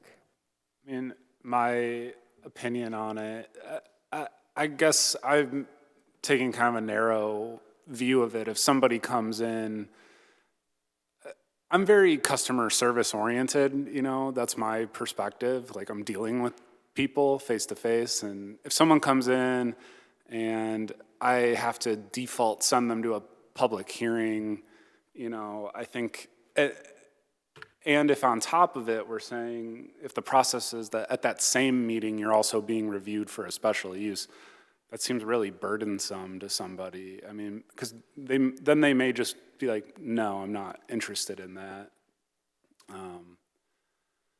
I don't know. I think staff, we have our credentials, we have our training. I think we have enough expertise to make that judgment without taking it to a body. I think if it became an issue, we could examine policy or procedure around that before codifying it in an ordinance. But that's just my opinion. I think, I don't know. I don't think perfect needs to be the enemy of good. I think this, to me, looks sufficient as is written. I mean, maybe we should just bring this issue back. Maybe, do a little bit of research on it and see if, whether it would be, a difference maker one way or the other. You see what I'm saying? And do a little research on what the state, whatever. Just think in the rare instance that this does happen, I think it would be, a little bit, I think it would be excessively burdensome to somebody in the case that we may have had the ability to use our discretion, but now we have to force them through a process. Yeah, I think this is exactly what the ordinance is trying to prevent. I'm tending to look at this as one more tool in the toolbox for staff. for the city. And I do get that, but we do have a responsibility to the public, which is I'm not- all the people in the city, not just one. And I'm not trying to abrogate our duty. I'm just trying to find that path. I mean, we're talking about the resource-ready community certification. Well, we're not resource-ready if we're throwing up roadblocks. And this is a mechanism to provide some relief from that process. And as long as that has proper guardrails, I don't have a problem with it. But I think at this point, without some sort of way of delineating that, then that's the only way you can slice it. As I said from the very beginning, I'm okay with it if there's some sort of guidelines or something, but I just think that there should be guides to those decisions. That's all I'm saying. Okay. Look, our responsibility is to develop ordinances and procedures to facilitate what the public wants for the city to be in the future. And we cannot do that unless we see the exceptions to what we've already developed. How do we change this if we don't see things that come through that don't fit and need a special use? So I agree, we should see the special uses. Otherwise, how do we continue to improve this package to eliminate those issues coming up again? I think I would add that we could still delegate this to staff, given the language being that the proposed use is similar to and compatible permitted use, given the fact that I would trust their judgment to understand what would be a similar and compatible use. I'm trying to think of an example, and I just think of industrial type uses, honestly. So power plants, an example, we list them. Say in the future, I know small nuclear reactors are a type of future, type of energy source that could fit on smaller parcels of land that fit on a power plant site. That would be, I think, in my opinion, not necessarily a special use because it's a similar and compatible use with a power plant, but not necessarily designated in the ordinance as a use. But I would definitely assume that the staff would make the judgment call that that is a similar and compatible use that would eventually still need a major site plan for us to review. But then we could also still track those decisions that staff are making to also update the ordinance in the future as well without having to make them a special use. We kind of had to come to that decision on a quick example I'll use, but you have essential services, and it talks about gas, pipeline, steam, and everything like that. Then you have public utility buildings, which is a special use. Now, when Consumers was building those gas regulator stations, I felt it was better to run it as a special use, let the people know, do the public hearing, let them know that that gas regulator station is coming to the neighborhood. I could have just as easily called it an essential service, and then it would have been a permitted use. So that's one example where just by looking at the two definitions, it's like, okay, but I think because of also the fact is that when public utilities did improvements, they were typically, I can think of all but one, were in industrial property. So if you think about the one that was constructed on Bacchus Street, yeah, there was one constructed on Trumbull, north of Water Street there, which nobody probably even sees. But those ones were run under essential services because I think my decision was there's minimal impact to anything in the neighborhood, so I'll put it under essential services. But like I said, the gas regulator stations, because Consumers bought residential property and either had it rezoned or those were actually permitted in those districts,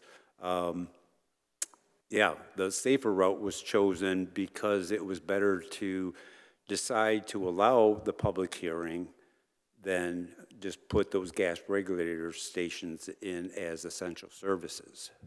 And there I would laud staff for the transparency, because that put it out there for everyone in the neighborhood to know, other than all of a sudden, here's this regulator station that came about, because why?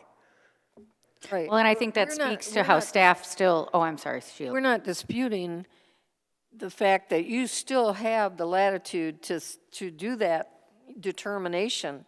If you can make the argument that it's an essential service, then great, you know, you're still having that you know, capability, whatever, and so you can put it in essential services, or you could put it in that other category to make it a special use. You still have that latitude. You always will have that latitude to put it in another group. If you can justify that it can go into another group, that's staff. Right, exactly. But if you can't justify it to go into some other group to make it by right, then it becomes special use. Exactly. Exactly. And that's exactly where I'm at with it. I completely agree. That's almost exactly what I was going to say. So good job. That's something we can do? I do have a question here for clarification. The schedule of permitted uses, if it says use is not permitted and it has the X in it, does that mean that you cannot ever ask for a special use? You'd have to ask for a use variance. In that I district. mean, totally ever after not permitted? Again, you'd have to ask for a use variance through the zoning board of appeals. Yeah, that use is just not permitted in that district, yeah, which is tantamount to a prohibition. Okay, so the only time when you can not go through the zoning board of appeals would be if it had the S, right? Special land use. Then you could ask to have something different. Well, that would be the decision as far as what application. Are you submitting, a special use application, or are you submitting, just something for the size in the site plan? Right, yeah, if it's got the S, it's gonna be a special land use when it comes to the planning commission.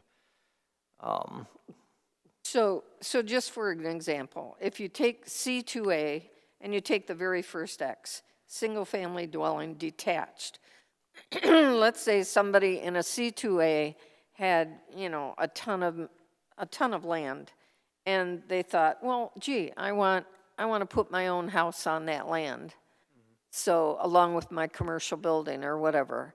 So does that mean that that person has absolutely no right to do it? I mean, they can't special use it or anything? They can't, ask to put it on there?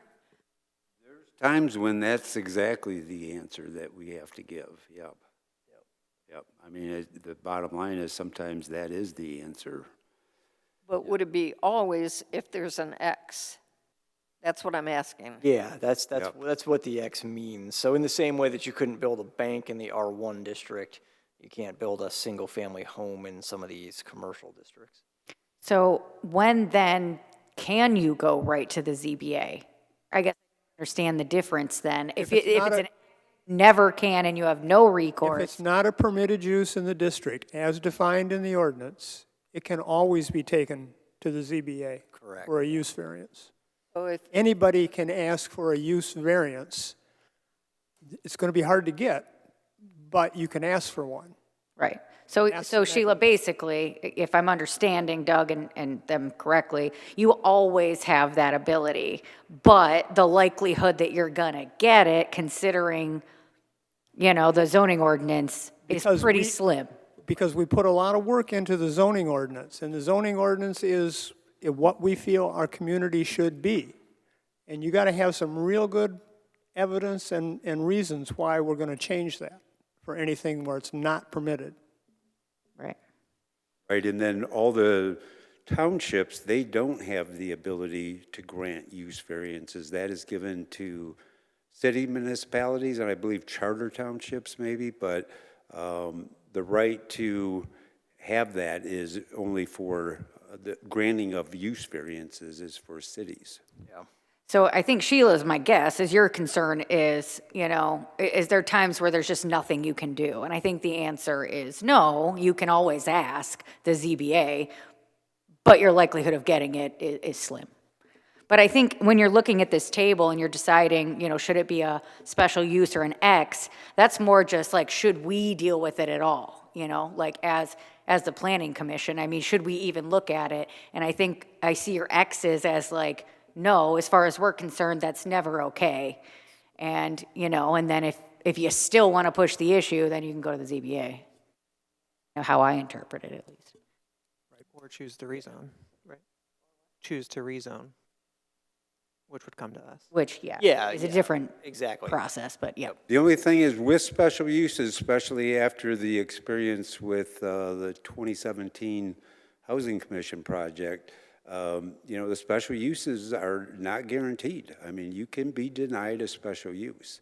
Now, a permitted use, they wouldn't be denied. If they meet all the zoning regulations as you spelled out in your ordinance, then you're obligated to approve it. Whereas with a special use, because there's those 3 or 4 discretionary answers that you do have to have in your findings, such as this location is, conducive to this type of use. And there are some of those subjective questions that you have to answer as a special use that don't normally get applied if it's a permitted use. So you can deny a special use with the right findings of facts. But if they get denied, they can still go to the ZBA, correct? Or no? Yes, they would be able to go to the ZBA. So you still have recourse. Well, another thing I want to ask, have we examined any of these again? These are probably what's been in there forever, right? The X's? In some basically. cases, but not in all. I mean, there's certainly, we were discussing some of the things that, could change, but I think that it's probably a little more permissive now than it was before.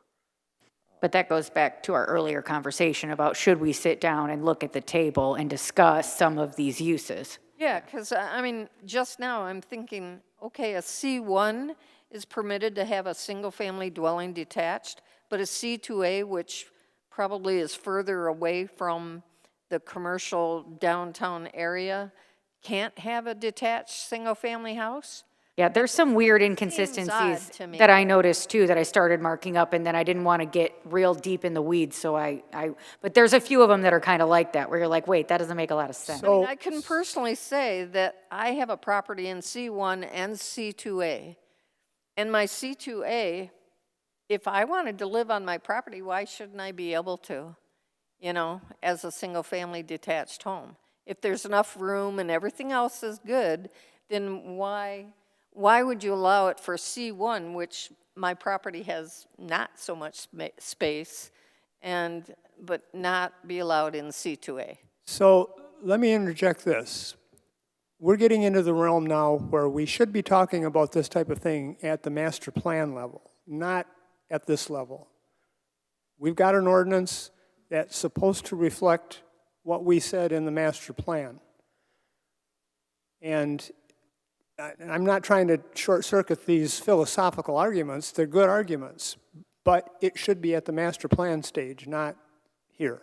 So if we want to revise the master plan to address some of these issues at the next annual renewal.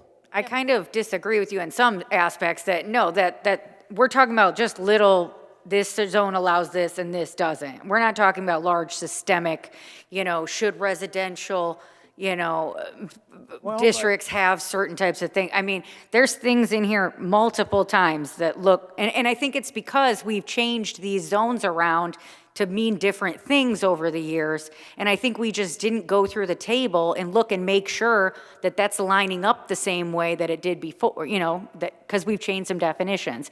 I don't think this is some philosophical big shift in thinking. I think it's just making sure that these things line up the way that we intend them to. Because some of them I've read through and they don't make sense. Things with kind of what Sheila was saying, things with you think would have more regulation have less and vice versa. It's stuff that with new definitions don't make sense anymore. And should we sit down and just on our own time, point out these few inconsistencies and have a discussion of, does that make sense? Should we change it? Or should it just be a special use instead of an X? I mean, you know, these aren't sweeping shifts of the tide. This is just Yeah, I think. the housework, master housekeeping. plan- The master plan was an overall, it's a big thing. It's, But the master plan is the document that allows us to have and requires us to have a zoning ordinance. right. So let's keep these in order. But I think this is more detailed of the master. But this is as a result of the work we did on the master plan. And now we're trying to get to the stage where we're getting the state certification for a resource-ready community. And I don't want us to get down into the weeds at this point when that discussion can be had at the master planning stage. These are not the weeds. I mean, these, just like Terry said earlier, just like he mentioned earlier, this table is arguably the most important thing when it comes to zoning decisions made in this city. This is not tiny, minute little details. And again, we're not talking about big sweeping changes. We're just talking about making sure that with these new definitions and these new districts, that this table was appropriately cleaned up. We're not talking about big sweeping changes. And if we had all the time in the world, I'd agree with you. I'm not saying take all we the time in the don't have all world. the I'm time in the saying world. dedicate a half an hour to the one table. That's all I'm saying. I'm not saying big sweeping Can time. I ask this? For each of us to take a look at the table over the course of the next month, before next meeting, and specify where those issues are. Totally fine with And me. then let's have that discussion. But Absolutely. let's not have it tonight when we're not ready. I agree. No, I agree with you 100%. Okay. So you've got your homework assignments. Where are we at, Joe? I'm sorry. Yeah, so we can move through the districts. R1, for some reason, the formatting of this header for Article 5 did not preserve. So R2 and RM1 are supposed to be crossed out. RM2 is supposed to just be Thank you. RM. And then R1 is supposed to be single and two family. So something happened with the formatting of that header that I don't understand what happened there. But anyway, we're talking about R1 and RM in this article. We already discussed section 5.4 and how we're gonna work on that for later. Because that was the institutional use and property discussion we had earlier. A lot of this is simply saying, please see the schedule of regulations and the schedule of uses. Can I ask a question? Is RMD, is that a zoning district, or is that part of that RMH, or? RMD D, is the residential residential mixed density? density overlay. Overlay. Yes. Yeah, it's an, Where is that? that is Article, I want to say 12, maybe 12.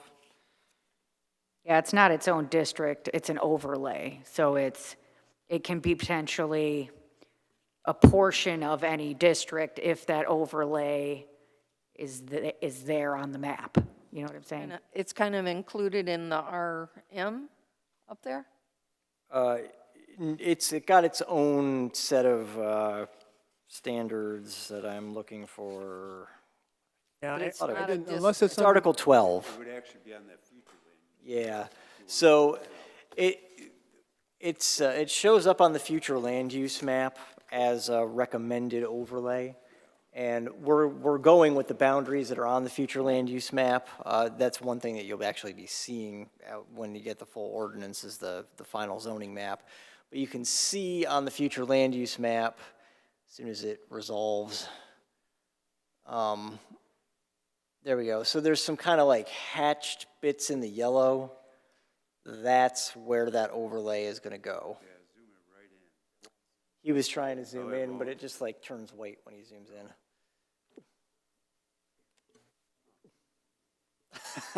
So, yeah, and I thought there was going to be language for that somewhere in the ordinance, but I didn't see it. It's Article 12. Article 12 talks about just the overlay. Yep.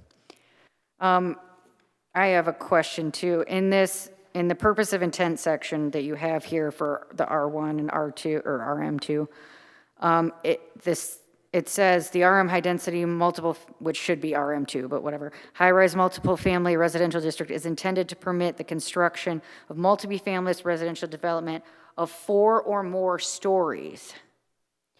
But the 3s and 4s, so your triplexes and quadruplexes, aren't they supposed to be intended to be, are they supposed to be R1 or R2? And wouldn't it be one of each, or wouldn't they still be in one or the other? So some of those are in the overlay, permitted in the overlay, and then also in the mixed-use district.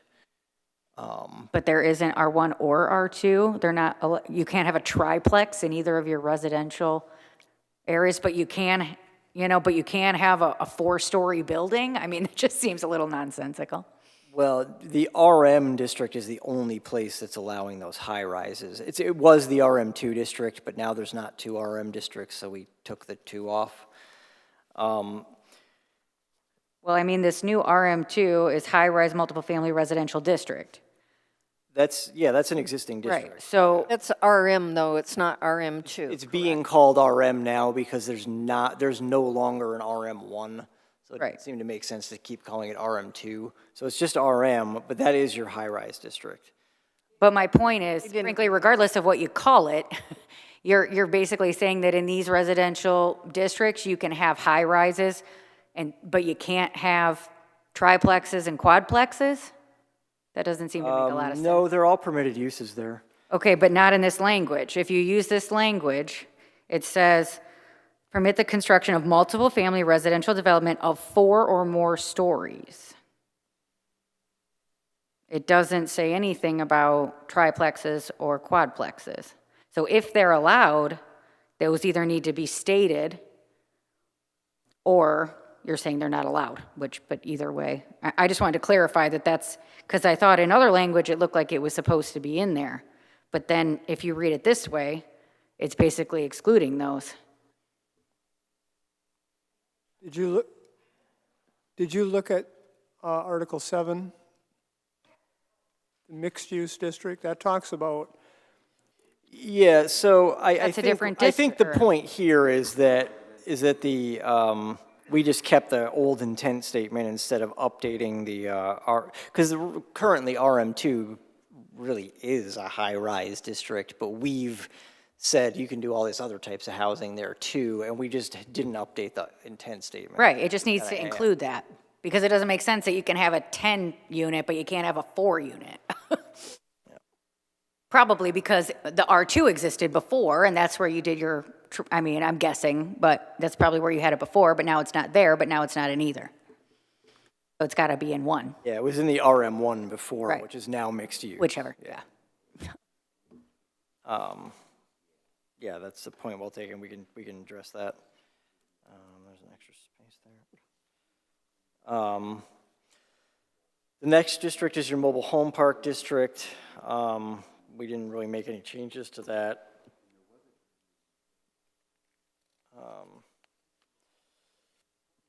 Then the Article 7, which is currently the O1 district, became the mixed-use district. And that is kind of a combination of the O1 and RM1 districts. And that was specifically called for in the master plan. So that's really what we're doing there is we're trying to execute the master plan with the combination of those districts into a single mixed-use district. Not really many changes in the Article 8 commercial districts, one of which is your central business district. I have a question on that. If the MU is including parks and community gardens or pocket parks, squares, isn't playground equipment? And yet you said there's no outdoor storage of any goods, inventories, vehicles, or equipment. Well, that would be installed equipment, it wouldn't be storage. Oh, for storage then? Yeah, you wouldn't just be storing Okay. playground equipment, So- you'd be installing it. Different way to read it, okay. All right, fine. And then, wait, one more thing. Oh, so maybe that's the same thing with the vehicles, because a personal service could be a plumber, right? Mhm. So he might have a van or something that he's gonna store on the property. So that was the key word there, storage.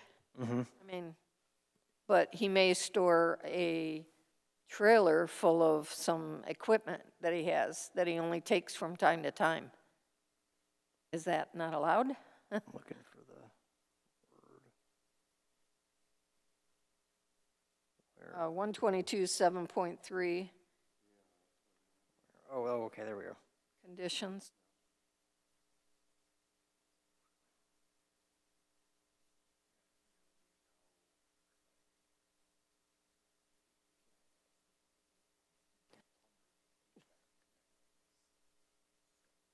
Sheila, can you tell me where you're referencing exactly? It's on page 6, Page 6, 122, 7.3A3.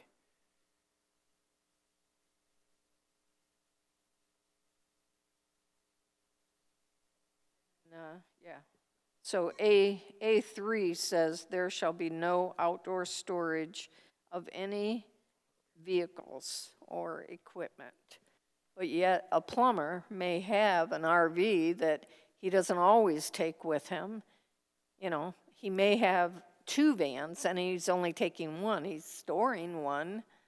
So, Do you think this was more so for like junkyards? Well, yeah, well, fleets of cars Yeah. too, yeah.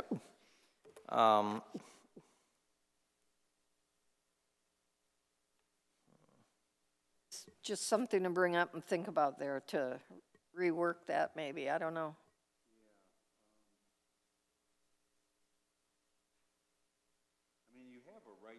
Your commercial van home if you're working for a contractor and have it there. So yeah, how would we distinguish Maybe long-term storage that from of vehicles? other vehicles?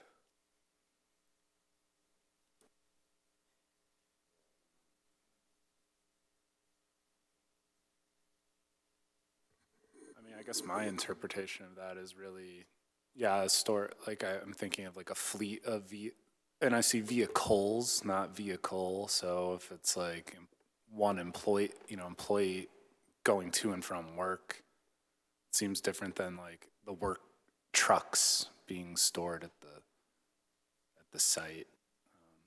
Not hearing you real well, Adam. Sorry. Yeah, I think the difference would be if one person coming to and from a site with their vehicle and storing it for the day versus like, I'm thinking of a plumbing business where they have a fleet of vans, that would not be permissible. So, Right, but an MU, if he's a plumber, plumbing business, he may have several, vehicles. right, and that would not be allowed then.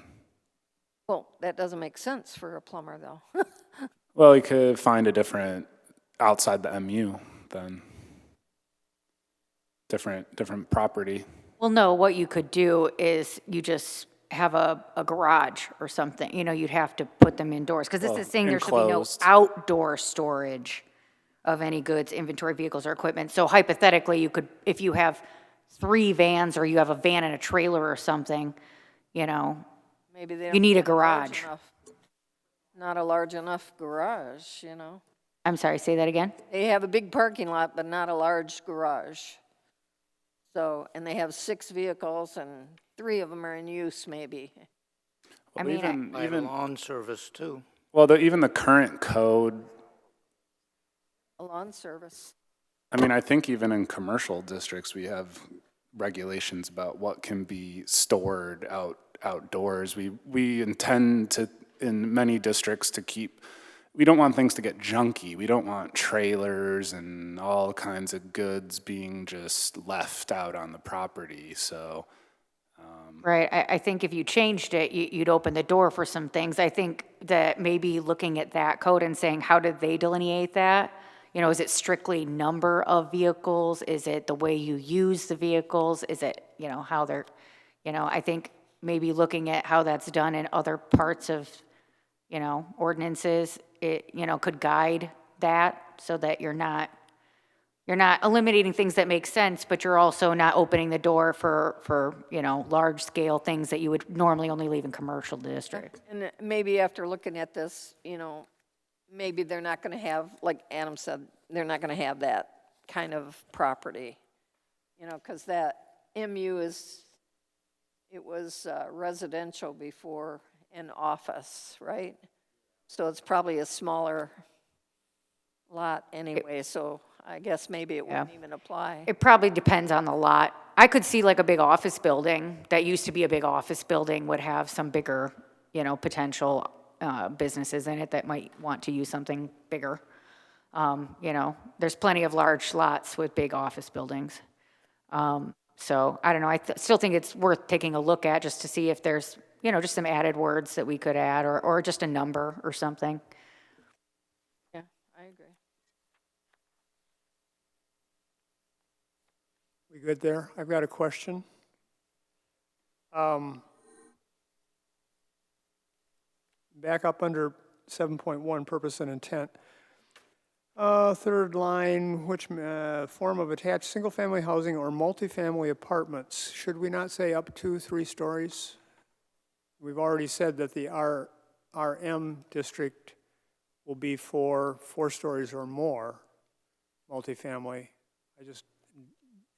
Does that go without saying here, or should we specify 3 stories? Well, I think if you were trying to do a larger building that, let's say, used to be a big office building and you were trying to turn it into many units. If it's more than 3 stories, it's a high-rise, and that's only permitted in the RM district. Well, do we have many office buildings that are taller than that? Oh, yeah. Or taller than 3 stories? Oh, yeah. Well, then I would say that you would want it to be able to allow for that, because what if that no longer was the use? Well, this is the mixed-use district, not the central business district where we have more tall buildings. Yeah, I mean, I don't know that you necessarily need to specify the stories in the purpose and intent.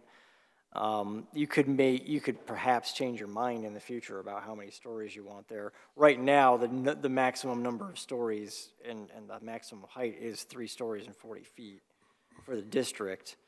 But I don't know that you necessarily need to be that specific in the purpose and intent statement. Okay. Well, I just looked at I was looking at the chart in 13. Sure. And we specify the R1 and the RM and the RMH and the MU, and where it says multifamily under MU, oh, it's permitted. Okay, yeah. Well, then we would just assume that it's 3 stories in the MU.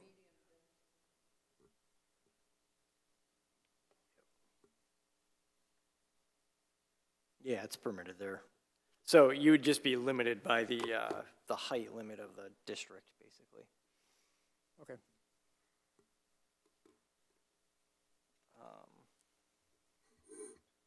As noted earlier, the commercial districts didn't change much. Waterfront district as well. And M1 and M2 are also pretty similar. They're carried forward. Plan unit development. This is different language than what you currently have. And there's kind of one major change here. It doesn't really affect the way you permit a planned unit development, but right now, a planned unit development is a change to your zoning map. And this treats it a little bit more like a special land use in terms of the final effect. It's a little bit of a, in terms of what gets built, it's kind of a distinction without a difference, but from a process perspective, it makes things a little simpler, and it makes it easier to modify a PUD in the future because you don't have a zoning district that has to be, like any like modifications all wind up going through the whole process again. You have a distinction between major and minor changes to a PUD, and it's a lot easier to do the minor changes in the future. Are we treating it as an overlay district? It becomes essentially an overlay, yeah, because you're not actually changing the zoning of the property in order to do a PUD, which is what the current ordinance calls for. It still goes through the planning commission and the city commission. We didn't change any of that aspect of the process. And the only PUD that we actually have is Breakers Cove. The rest of them are not a PUD. But we do have property in the city that would fit into a PUD. Yeah, potentially. Because I think PUDs are allowed in any district, right? Yeah, you can do a PUD anywhere. Part of the idea behind the ordinance is to make it flexible and permissive enough that the PUD isn't really a necessary tool to do most of the development people would want to do. Someone might always have an idea, you know, for something that you're not permitting. Maybe they need a little extra height or something. But the hope is that we've given people enough options that they won't go running to the PUD every time. There are definitely communities in this state that have they're awash in PUDs because their zoning ordinances just haven't caught up with time.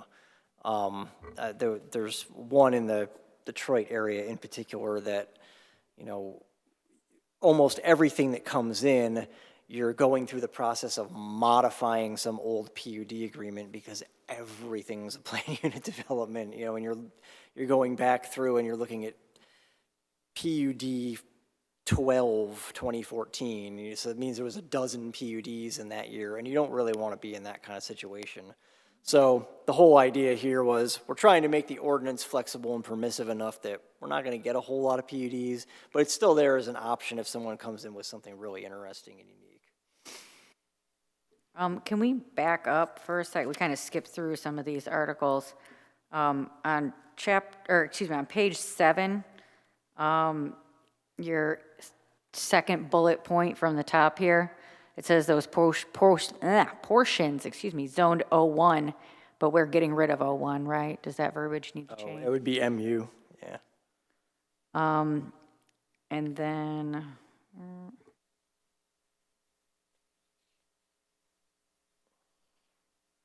Some of my strike I think I would add for the central business district, I don't know, when I was reading it, I was comparing it a lot to how the mixed use district is written currently. And I know the central business district is really more specific than towards the high intensity urban, you know, downtown areas.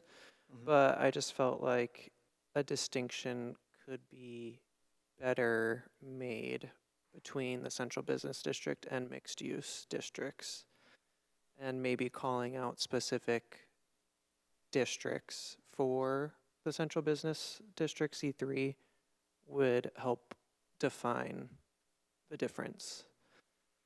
Like downtown. Yeah, I mean, I think, well, it says high intensity urban downtown environment.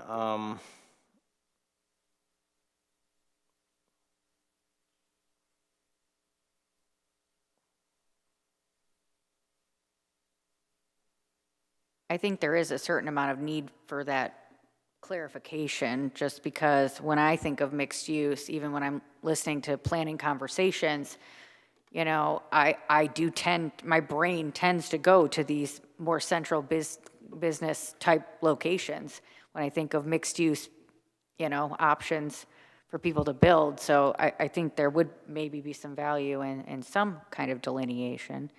I mean, or maybe there isn't one. But.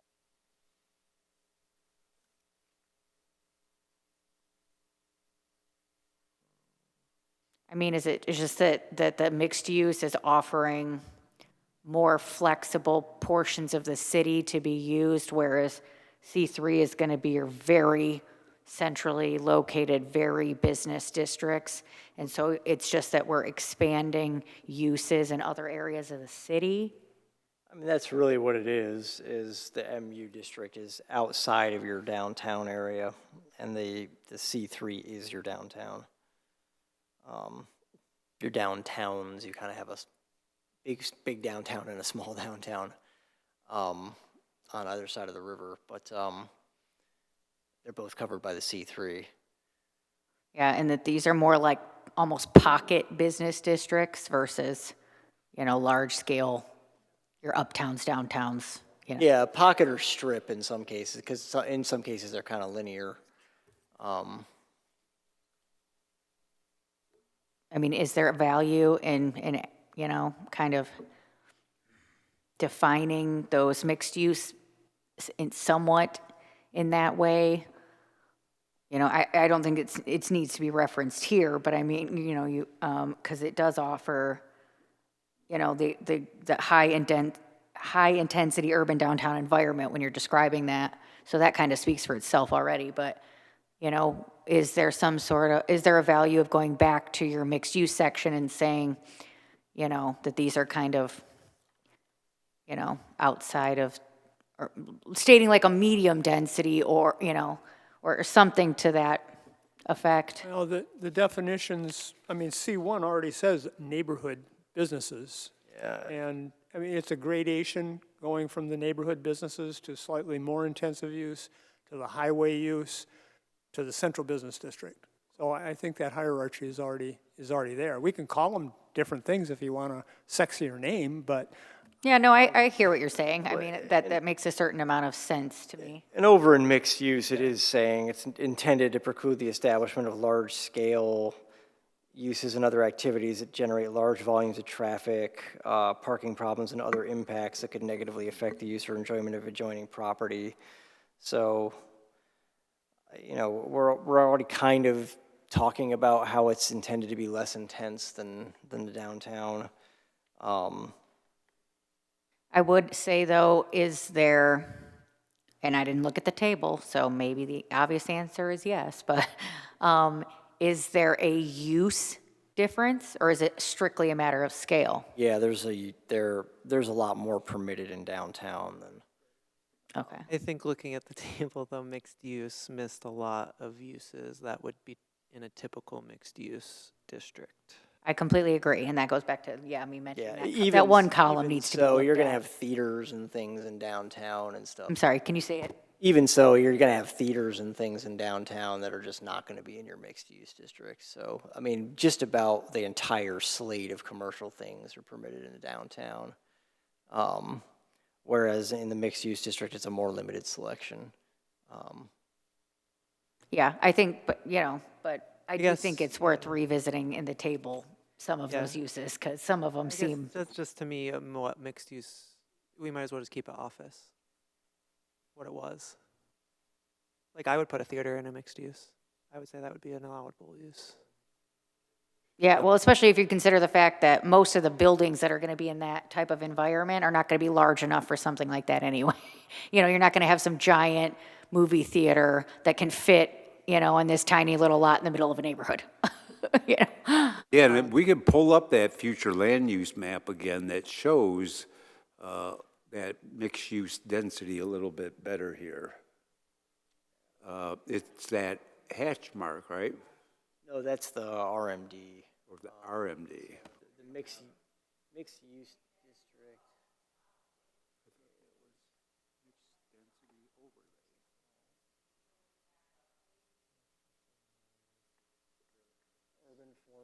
you didn't hear you, Ashley.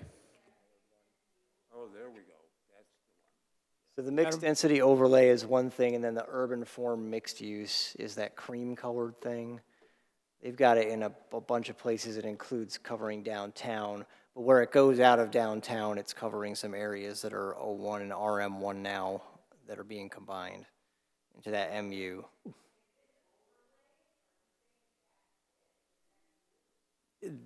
No, that's the RMD overlay. That's the residential mixed density overlay. That hatched area. It's the cream color that it covers downtown and the mixed-use areas.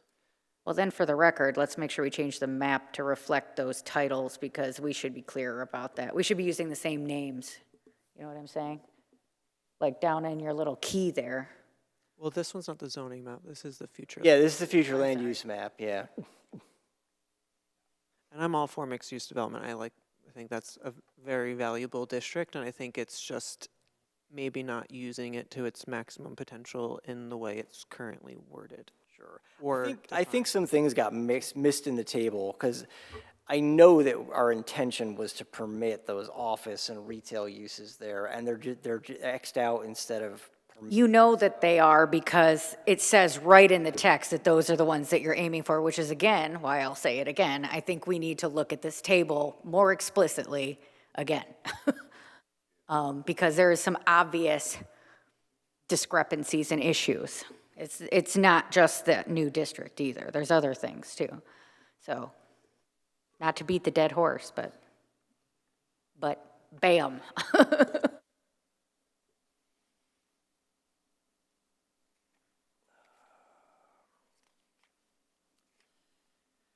Okay, can I jump way ahead?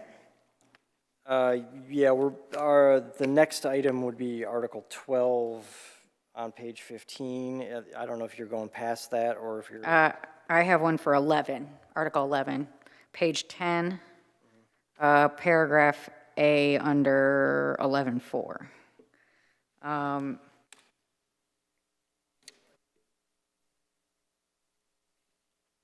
Master plan conditions.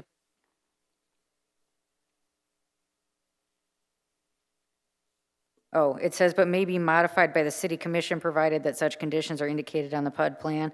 I mean, couldn't we also potentially do that? I mean, I realize they're the final say, but I mean, the way this is written, it kind of seems like we don't have that authority. Well, you'd be making a recommendation to them. You would have that authority, but it is their final decision. They're the ones who are making the actual executive action. While we're on that section, the parentheses reference section 122, 6.4 for special land. We should change that to 16. 16, yeah. Article 16.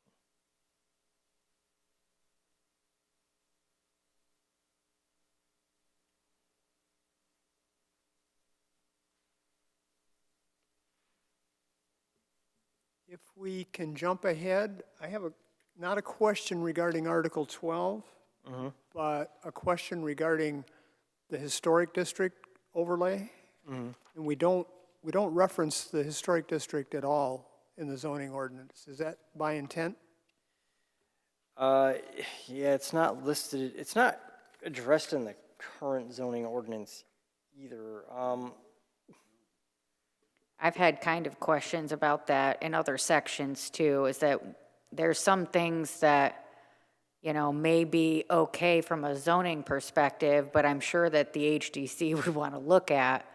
Yeah, and You know, and we don't really talk about it. They do have review authority too, so I don't know if it would make sense to add a little section for the historic district that simply says properties in the historic district are also subject to historic district standards and reviews. Yeah, I guess it wouldn't hurt. Yeah, I mean, the only reason I bring it up is because we talk about the mixed density overlay district now, and the historic district is an overlay also, so just for consistency's sake. Right, and it does come up. I mean, when we had, and it did come before us, and that was good, but I mean, it kind of got my brain working this direction when we had, you know, those come in and they want to put all those cabinets, you know, for, you know, the new fiber optic. You know, I'm glad it did come before us, but I mean, there's related things that have come up where it's like, you know, maybe we should have had some input on this, you know, where, you know, it's not necessarily the houses, but other infrastructure that's in that area where they should still be consulted. Yeah, because they're working off their own ordinance too. So I think, yeah, we can put some language in there that simply states that if it's in a historic district, then it's going to be subject to the standards and review of the Historic District Commission.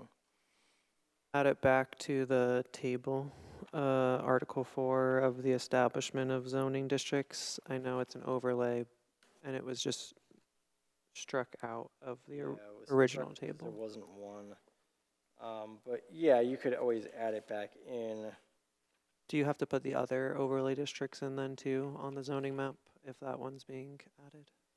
I think for the historic district, what I would probably recommend is, rather than putting it on the zoning map, probably having like a flip side to the zoning map that shows where it is, so that the zoning map itself doesn't get too cluttered, because it's gonna, the historic district overlay is going to cross other overlays, and it could get a little messy. So I would say have a separate map that shows where the historic district overlay is. Yeah, and actually, it's not an overlay. This is referring to what used to be the Architectural Review Committee, because the Historic Preservation Overlay District was under the authority of the ARC, and then when we converted all of the properties to the PA 169 historic districts, it's not an overlay, it's actually a boundary. When the Architectural Review Committee overseen it, it was a function of the zoning ordinance, so there was a chapter of historic preservation, and it treated it almost like it was a HDC, but it was a zoning overlay, which is distinctively different than a PA 169. So everything we have in the city now is a PA 169. So it is a district in and of itself. It is a district in and of itself, and it's not even really an overlay. It's not a zoning district. It's not a zoning district, Yeah. but it's still a district of the city. And just some language that references that and directs us to the proper place in the I think that Part of makes ordinances. sense, yeah. We can certainly do that. And then, like I said, a separate map, because it's not a zoning district, a separate map showing here's where the historic districts are. That, I mean, obviously the Historic District Commission has those maps already, so not a hard thing to come by. But yeah, it would make sense to have that somewhere in here. Yeah, like that Farmers Auto and Machinery building, that is actually Hereford and Hops building, but because it was incorporated into the revised Midland Street District when it was converted to a PA I 169. was trying to figure out where that was in the city. And Yeah, it's that building, but again, it's no longer a overlay district, it's a PA 169 district. Okay, so totally unrelated topic. Page 11, we're back to PUDs. And I'll admit, I know little to nothing about these in practice, so don't shoot me. But when they're talking about in what they have to include in their application, and it says, you know, number 8, estimated impact of the proposed development on the environment, which includes, you know, a written assessment and blah, blah, blah. Did they have to consult a professional for any of this, or are we just going on their honor that they're, when they say, you know, oh, it won't hurt anything, that we just believe them? I mean, not to be a jerk, but doesn't that seem a little counterintuitive? I mean, like, is there somebody professionally that can certify or speak to that's like an independent entity? You know what I'm saying? Or just who makes this determination? Sure. Because I mean, if I'm a developer, I'm going to be like, no, whatever I do is fine. It's not going to hurt anything. Yeah, I mean, we could definitely incorporate some language about preparation by a qualified professional. Do you think it's necessary for that for every PUD? Some I totally- really there may not be much to say about it. And I just view that as just an added expense. Say someone wants to do a planned unit development for kind of like an uptown district. But I mean, that's a really large scale development. I mean, if I'm interpreting what PUDs are correctly, these are very large, you know, I mean, and they do have the potential. I mean, that's why they talk about like, what's the economic impact and other things in here, because they do have the potential to have large-scale, consequences, because they're large-scale. So, I mean, yeah, I mean, do I get what you're saying? Yeah, and I've thought about that when it comes to landscaping and some other things, like, do we need this many professionals with their hands in it, and just to up the cost? But I think when it's coming to environmental impacts and, what could be, especially sitting on a river, like, what's the potential, I mean, you could potentially poison the water supply, things like that, I mean, so, You persuaded me. like, I think in this particular case with something this large, I would say, yeah, I mean, that's part of your professional costs. Totally. I would add language then to say a professional license, or not license, but just a professional report, Yeah. by Right, just from somebody independent, an independent third-party report or something, yeah. Sure, yeah, I've got the note.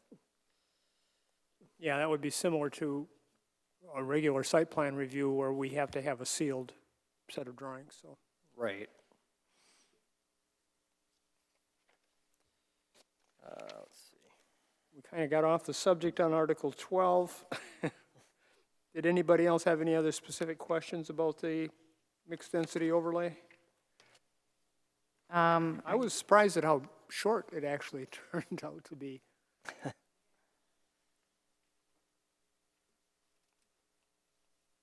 We do have a table coming, or is that 14 point? 13.2 is the table, yeah. Oh,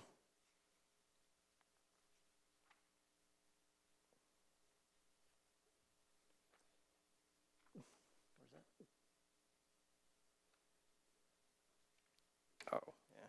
I know we kind of already talked about this, but I did write it down, as it pertains to this mixed density overlay, and we're mostly dealing with housing and stuff here, how is this overlay different than just a separate zone? It's just adding to things that are in the underlying zone. It's just saying that within the confines of this underlying zoning, you can also do these things. And is these design standards, were these pre-existing, or is this a new thing? These are not in the ordinance now. You said they're not new, is that what you said? I'm sorry. Yeah. Yeah, because this overlay hasn't been established yet. Because when I look through these, and coming from, the HDC, I think about these things, but it talks about these, these pre-done plans and whatnot that the city has, and you can just build those anywhere, which is great in practice, or in theory. But I mean, shouldn't you also be kind of considering when you're in these residential zones, like the style? Like these pre-done plans are going to be sitting at the city, and you're basically going to say, well, you can build these anywhere, but, shouldn't you be kind of considering the character of the neighborhood? Well, certainly with the historic district, I would say, yeah, that would. Right. But I mean, even if you think of like massing and stuff, the size of your buildings, things like that, I mean, shouldn't there be at least some consideration to whether these like prefab plans are appropriate for that area, or are we just gonna rubber stamp them all as a whole? Eventually, we're going to get those pre-canned plans, so we'll be able to take a look at those and comment. I mean, I guess from a massing standpoint, if they met the zoning, would you prohibit someone from doing a custom home in an area that was larger than everything around it? Yeah, I guess that's valid. I mean, that you're saying that you're kind of controlling that via the zone. Exactly. And I do think these drawings are going to go in front of the HDC, correct? Yeah, they should. At least we can send them preliminary drawings and sure, Yeah, their so- buy-in.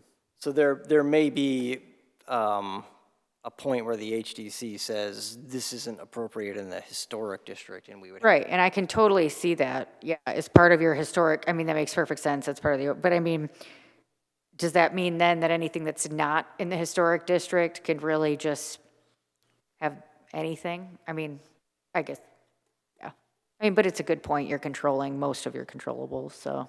Well, we do have a section called standards for dwellings, But if you look at least the current one, it's designed to evaluate modular homes or manufactured homes. That's really, when you read through it, is what it's addressing.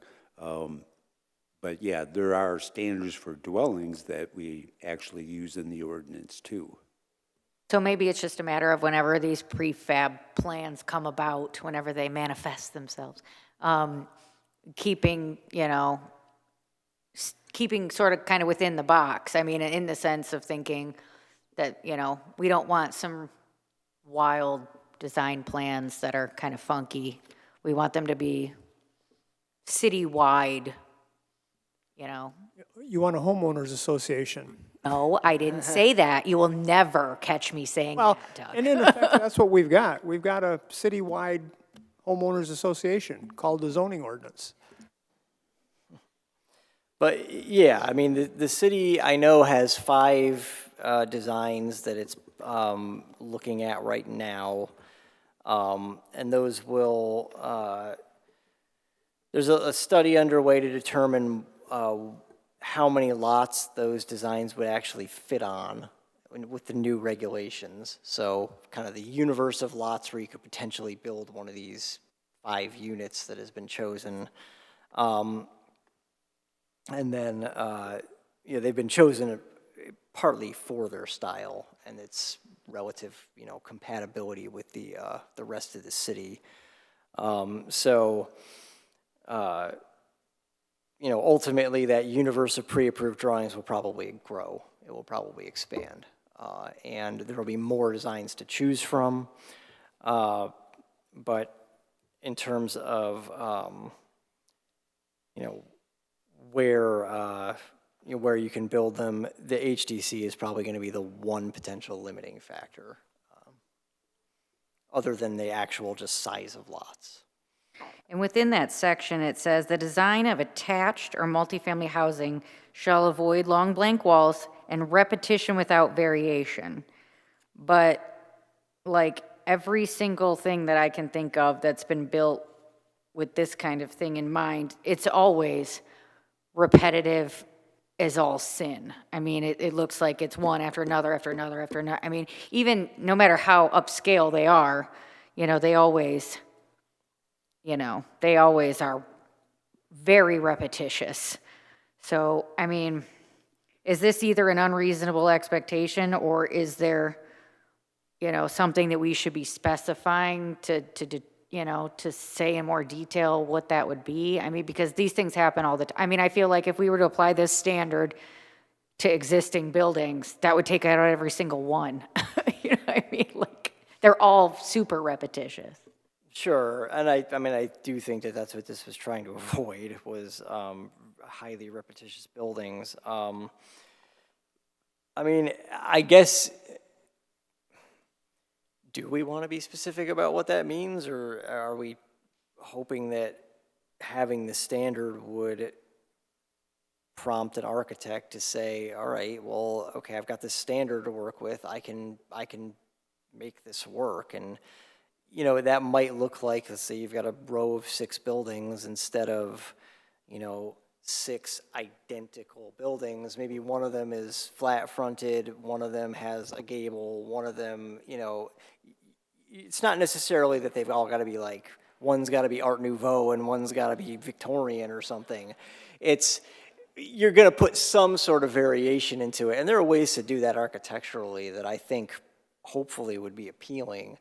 And that's really what the standard is trying to do. Well, I guess I asked because if this is, especially if this was existing, standard, so we didn't just come up with this, then how is it that many of these things have gotten approved when I can tell you for a fact that they're not highly varied?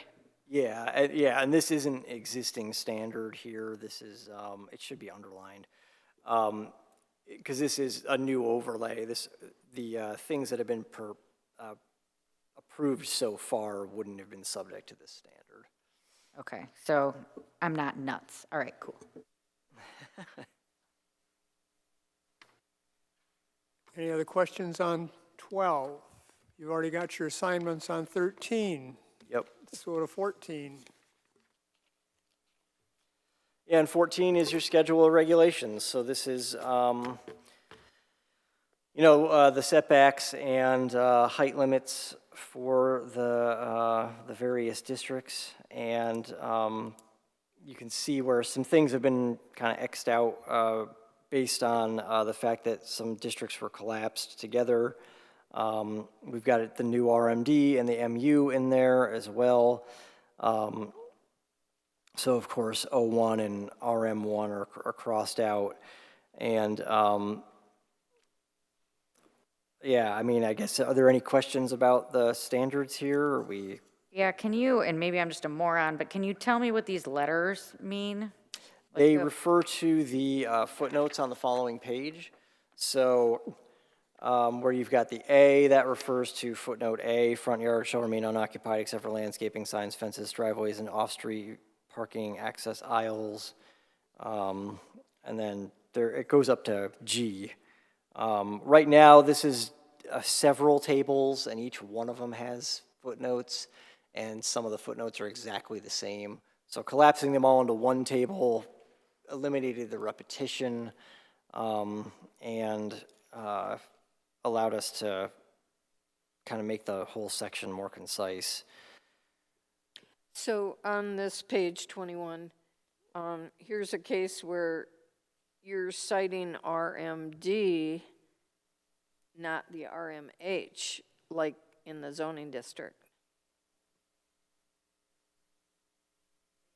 Page 1 of the zoning district, Article 4, is citing RMH, not the RMD. But this one is citing the RMD, not the RMH.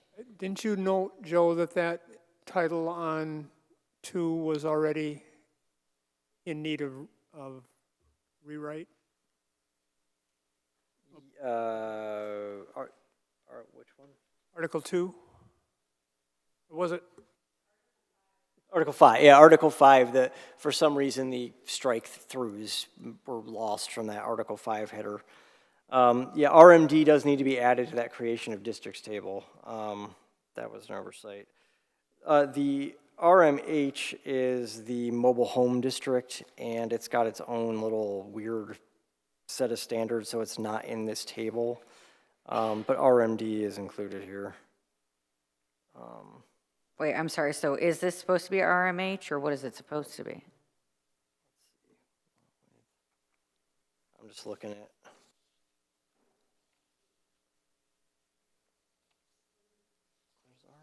Page 21 Maybe it are is the supposed to be zoning districts, so it should match with whatever you have on, Article 4.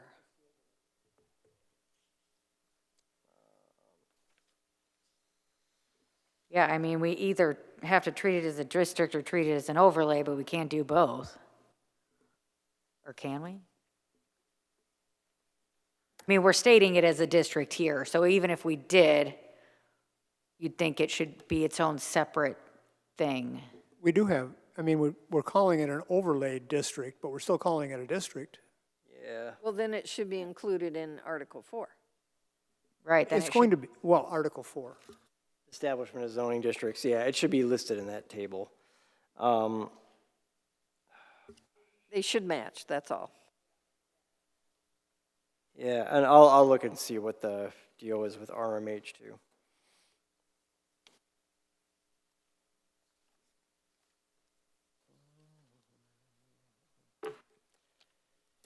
Stare at this stuff for long enough and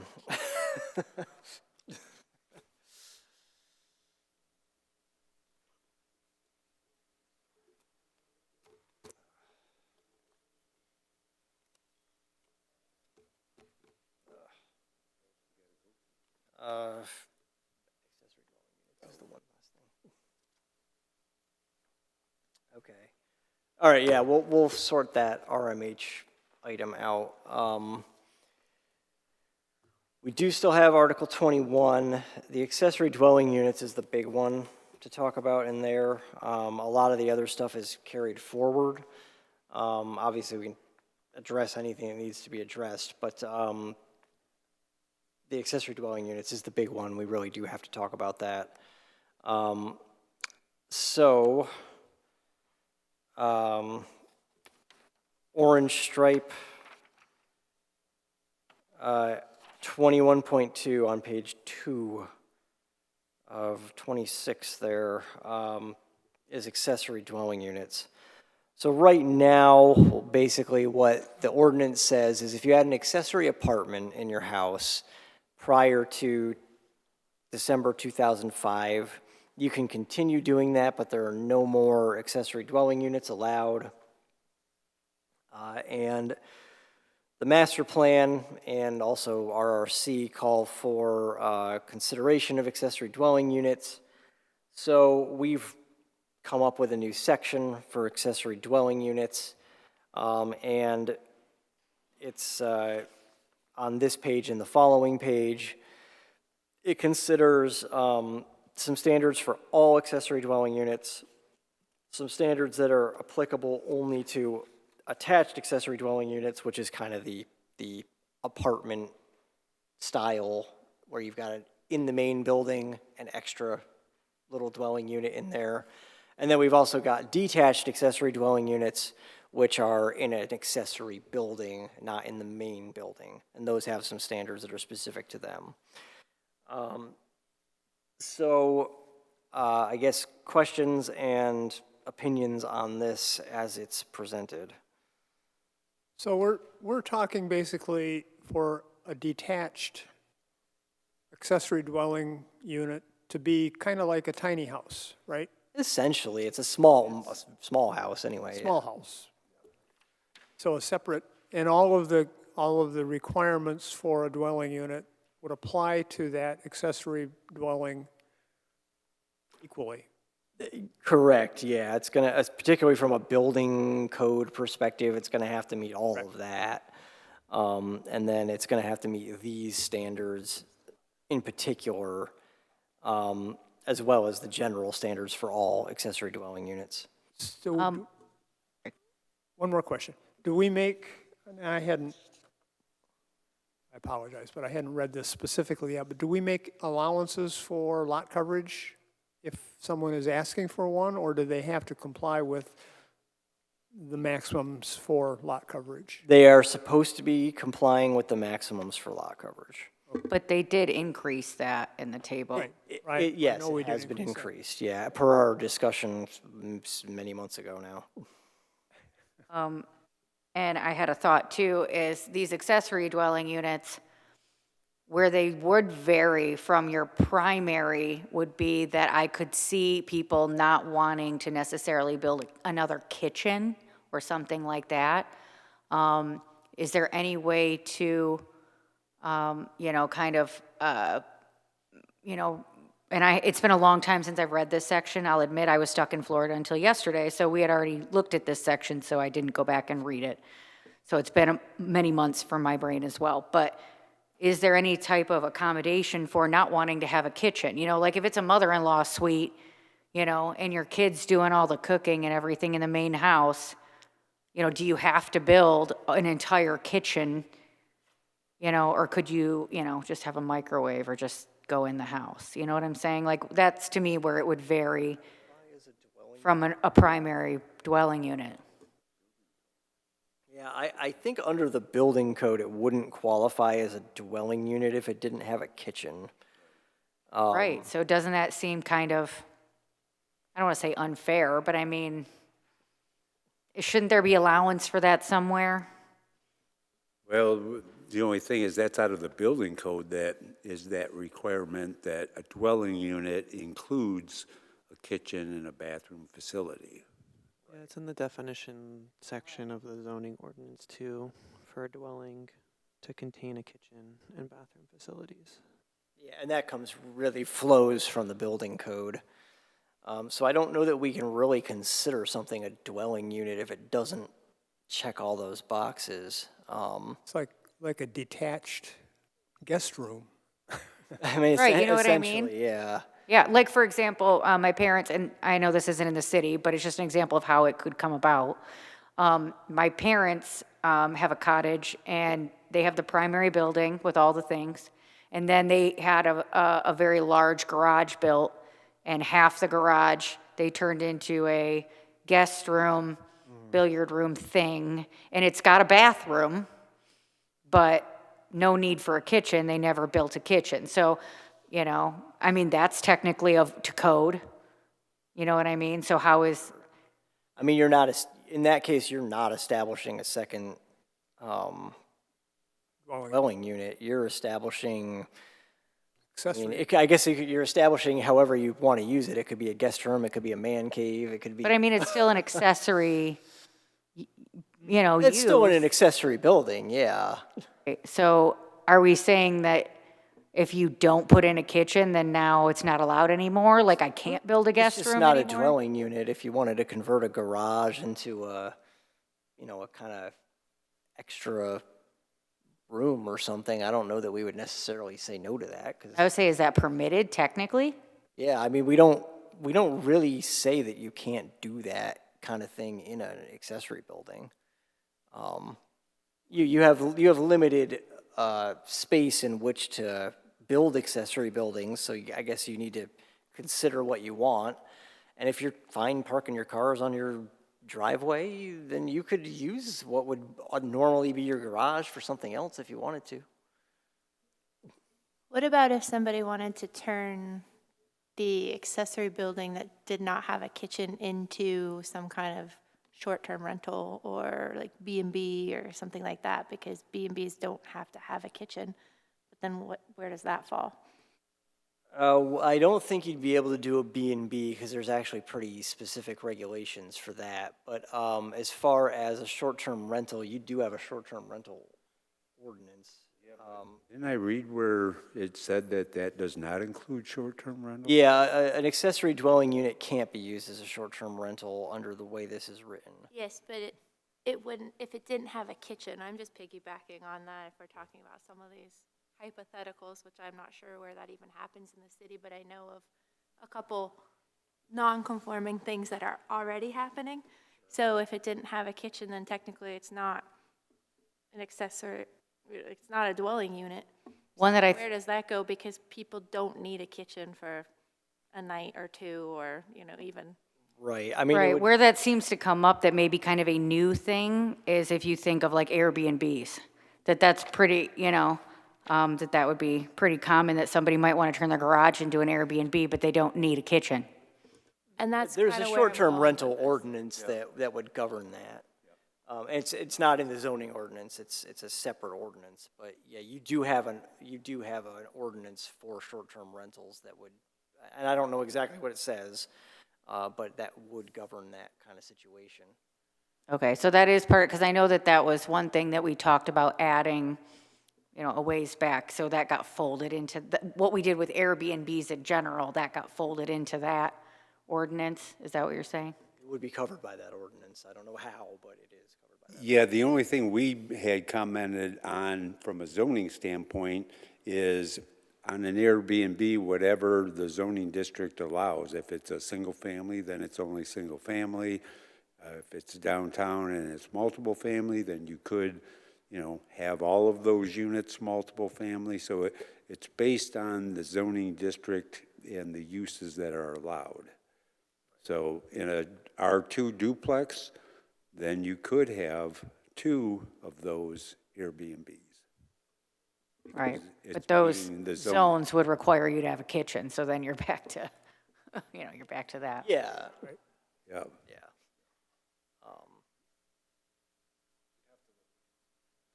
Yeah, I think to answer your question, we'd have to read through the short-term rental ordinance separately. Yeah, because if we're literally defining what the dwelling unit is, then that's where it's that gray area. And this kind of stuff is cropping up quite a bit with people wanting to do some kind of income-based whatever with extra units. It might not be happening in Bay City yet, but I've seen it elsewhere. So I'm just very curious of how if we're preparing for what ifs down the line, is this the time that we add better verbiage in there for this? Well, especially because the fact of the matter is, if you were using an accessory building, you know, you're working already on very limited space, and the biggest space hog of probably any room in your house is the kitchen. You know, so you would think that of all things that people would want to cut if you didn't need it, it would be. I would refer you to the tiny house plan and see how they deal with that, because they have kitchens. They may be a house with less than 500 square feet, but it's still a house. Yeah, I mean, because you have to, because it's your permanent residence in a tiny house. I mean, it's not a temporary rental. Some people do live in a tiny house. I mean, it's a And thing. that's the life they choose, but you can understand where other people would want to choose something different. So, I mean, I think this code in general we're allowing these units and then increasing lot coverage. So there's more options in terms of structures. But again, I think we have to, and I'm not versed in the short-term rental code, but I think that's where, that's where we would find the answer to this topic. That makes sense. I was just bringing this up because at some point they're all going to be overlapping and converging if this trend continues. So it was just something to think about if it's not actually defined as a dwelling unit. Well, this might be a good time for me to insert a letter that we did receive. It was a comment, but I'm debating whether to even take the time to read it or maybe just send it by way of your email, but it is speaking about increasing opportunities. It talks about mobile homes on private property, and then it also talks about small, tiny homes. I think based on my reading of this, I would probably prefer to just send it to you by way of email because it's more an informational thing than anything. So yeah, let me send that to you, and it'll be received as, I guess, public comment for tonight. Okay, great. Thanks, Terry. And one question on this from me. Section 3, paragraph B, detached accessory dwelling units may be located on a second story. How can it be detached if it's on the second story? By Part of an accessory building. I'm sorry, where are you, pardon? Doug? Say that again, Joe? That would put it in, it would be in an accessory building.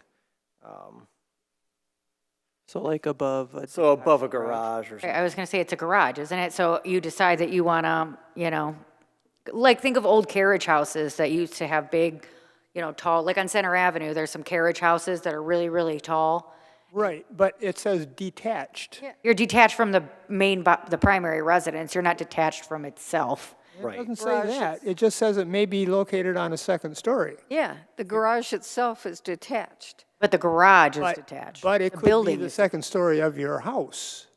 No, it's not your house. It's a, It says the height of the building may be increased to 22 feet. It doesn't say it's a garage. It doesn't say it's at the The house. height of that detached building can be increased.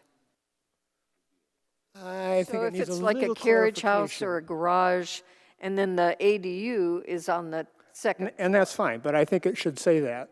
A detached accessory dwelling can be located on the second story of an otherwise detached structure, if that's what the intent is. Yeah, of an accessory building. well, I mean, it says right in the heading, accessory dwelling units located in an accessory building shall meet the following standards. So these standards only apply to detached accessory buildings. And that would take care of it. Thank you for pointing that out. Anything else on that? if we can move on to the bars and lounges, 21.3, section B, as in boy. Actually, by right, you have all of the Cs. C2A is not listed, and also waterfront is allowed by right.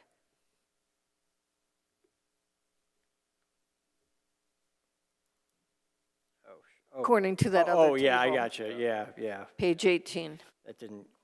That's old language, didn't get updated to match the table, so yeah, we gotta do that. And you haven't noted it, but if you're going to delete the verbiage of subparagraph 2 or section 2, then you need to renumber the balance of the items. Yes, yeah.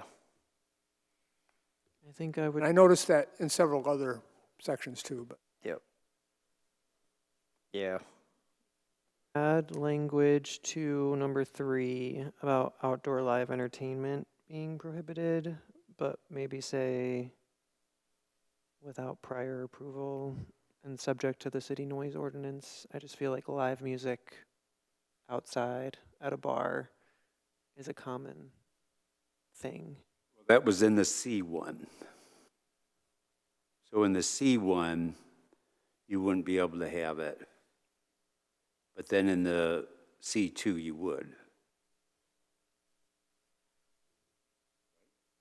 Yeah, so that wouldn't apply in your other C districts. It would only apply in the, Neighborhood business. where the lots are real small. Yeah, because you wouldn't want to impact the neighborhood with like loud music. I can tell you, living about 3.5 blocks from Midland Street, I can still hear their live entertainment 3 blocks away, so. I think though, I see the value where if specifically permitted, you know, I don't know. I think it's a interesting comment. Yeah, I just don't know, like, if the bar being located in a C1, but it's still compliant with the city noise ordinance, would be an issue to have like a live band on a Friday night.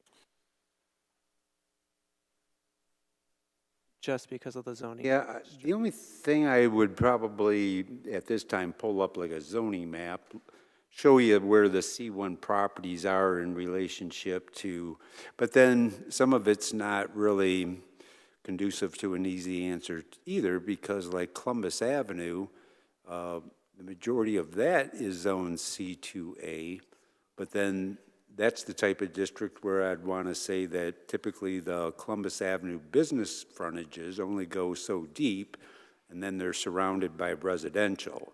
So if that was the C1, I would say that's the reason why. But because Columbus is C2A, that doesn't fit logic as to that. But if you were to look at where the C1 zoning is, it's not as substantial as what the C2A is. And it is closer to like the neighborhoods. I get that. I guess I'm just entertaining his thought. I mean, you know, it could just be as simple as, I don't know, a guy with a guitar. It doesn't need to be like a whole. But I mean, you're outdoors, so like, if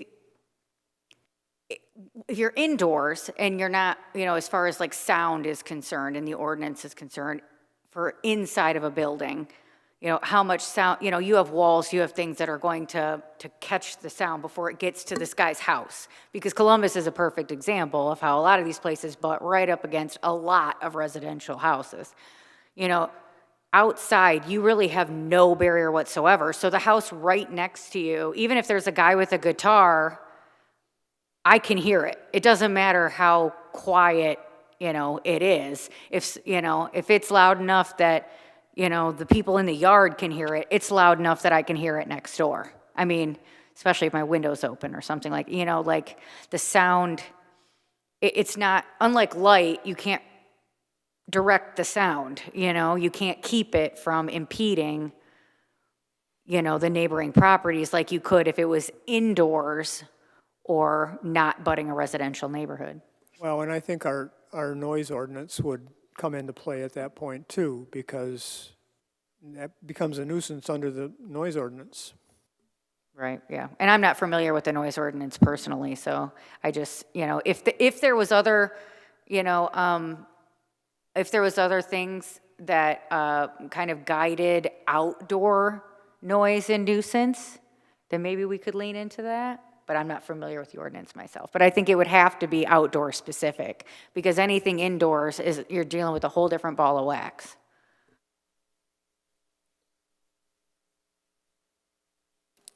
I think it'd be worth looking into a little bit. I don't want to Yeah. hate to outright ban music, you know. Well, and the other thing. Well, I mean, I'm with you. Didn't they make a movie about that? I don't know. I mean, I live with a musician. I'm with you, but I think we still have to be, but I'm totally open for it. If the ordinance allows for it, I'm totally open to it. That's the current status quo in the. I think we're also saying entertainment, not just music, so I don't know, then you get into the A mime would be totally okay. definition of what entertainment is, and I stand firm, and I think if it's meeting the noise ordinance standards, it would still be permitted, but.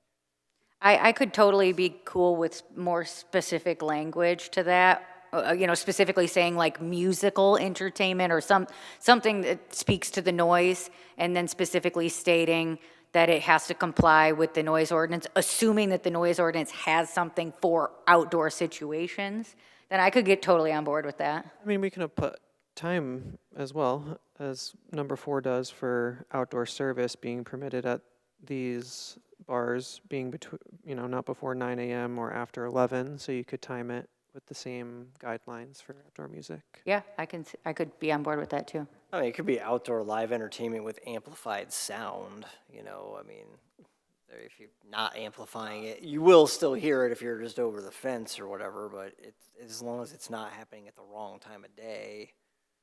Right, if you make it time contingent, as long as you don't live next to an 80-year-old woman that yells at you at 7 o'clock because it's too late for her, then yeah, you'd probably be okay. I live 2 It was blocks. highly specific. I'm just saying the lady behind us growing up was mad when we played basketball at 7 o'clock, so. No comment. Okay, moving forward, any coming up? I have one on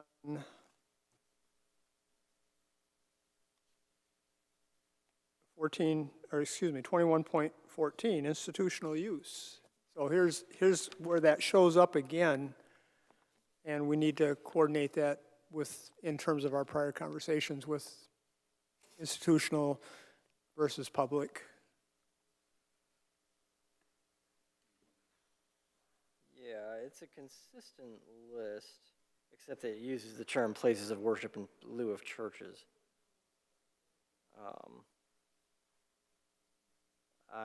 I'm checking it against the definition now, but I think it's the same list of sub-uses.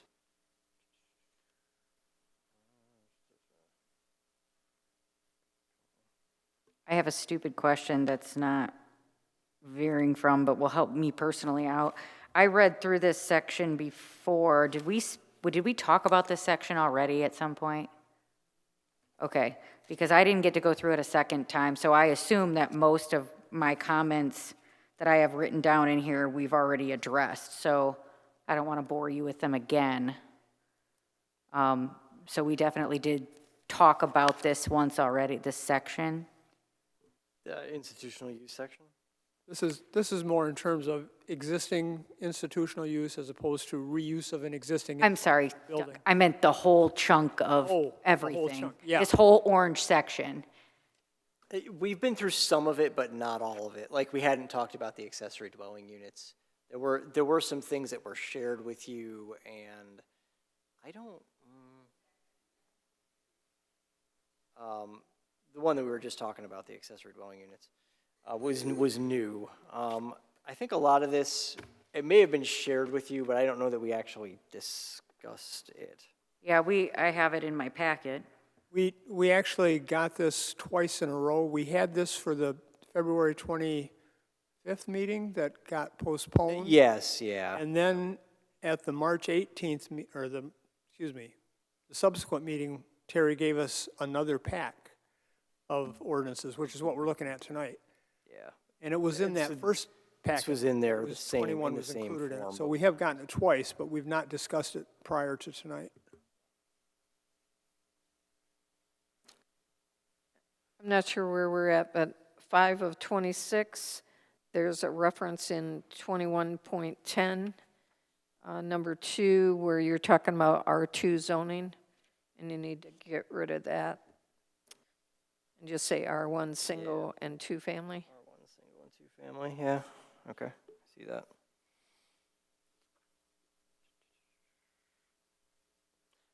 And then, yeah, I guess that would bring us up to institutional uses. So,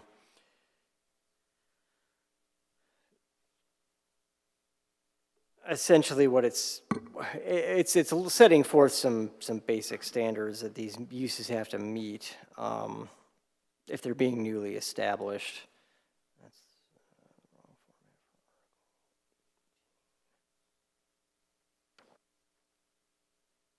You know, something did just catch my attention on this daycare 21.6.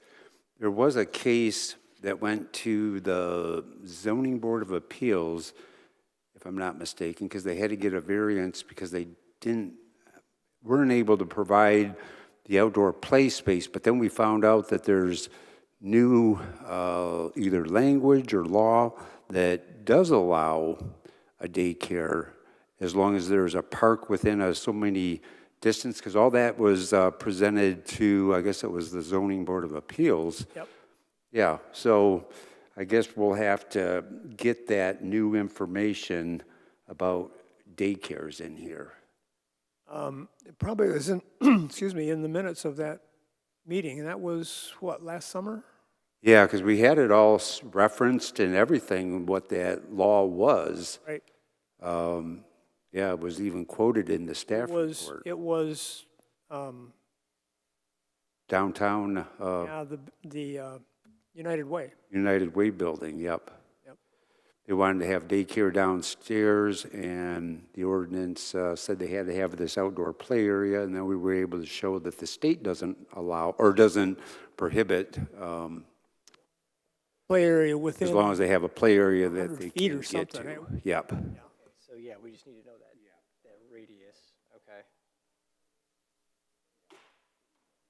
Okay.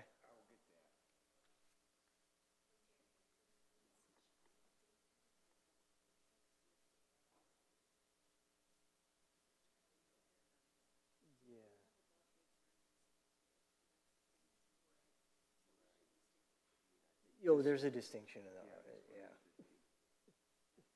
yeah. Any text that you've highlighted is text that you specifically know is going to be changed?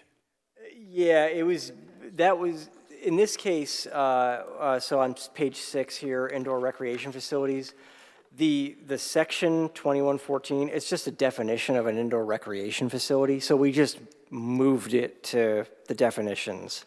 And we highlighted it to remember to take it out of here. Yeah, I noted it on page 4 that in 21.5, you had 2 sections of the old ordinance noted that you're going to change. Yeah.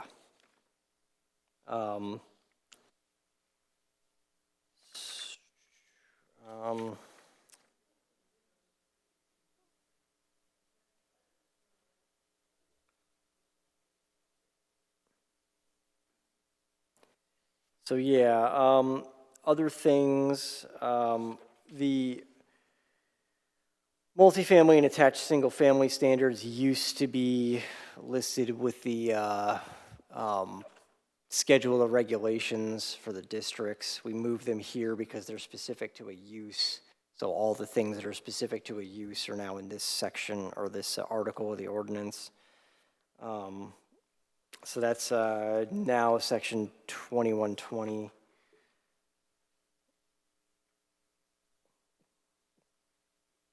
Outdoor storage facilities does have new standards. That's on page 11. It's section 2122.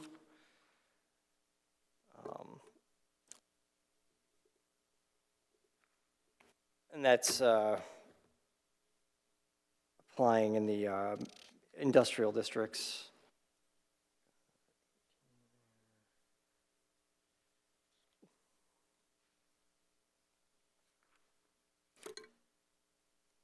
And then we didn't touch the marijuana facilities.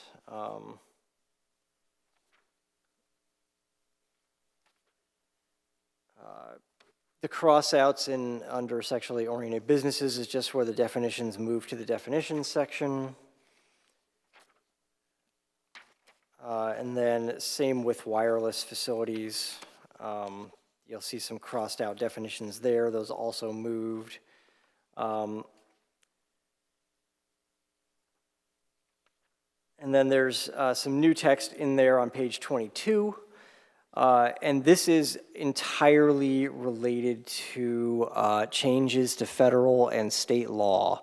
So we have some shot clocks that we have to meet now in terms of approval turnaround times, and then there are also certain things that we have to treat as administrative approvals. So we wanted to get that language in there very specifically so that we're showing that we're complying with the state and federal statutes that changed recently. Got a couple section references to change in there, and I've just got to figure out what those are. So, Joe, have you, this talks about,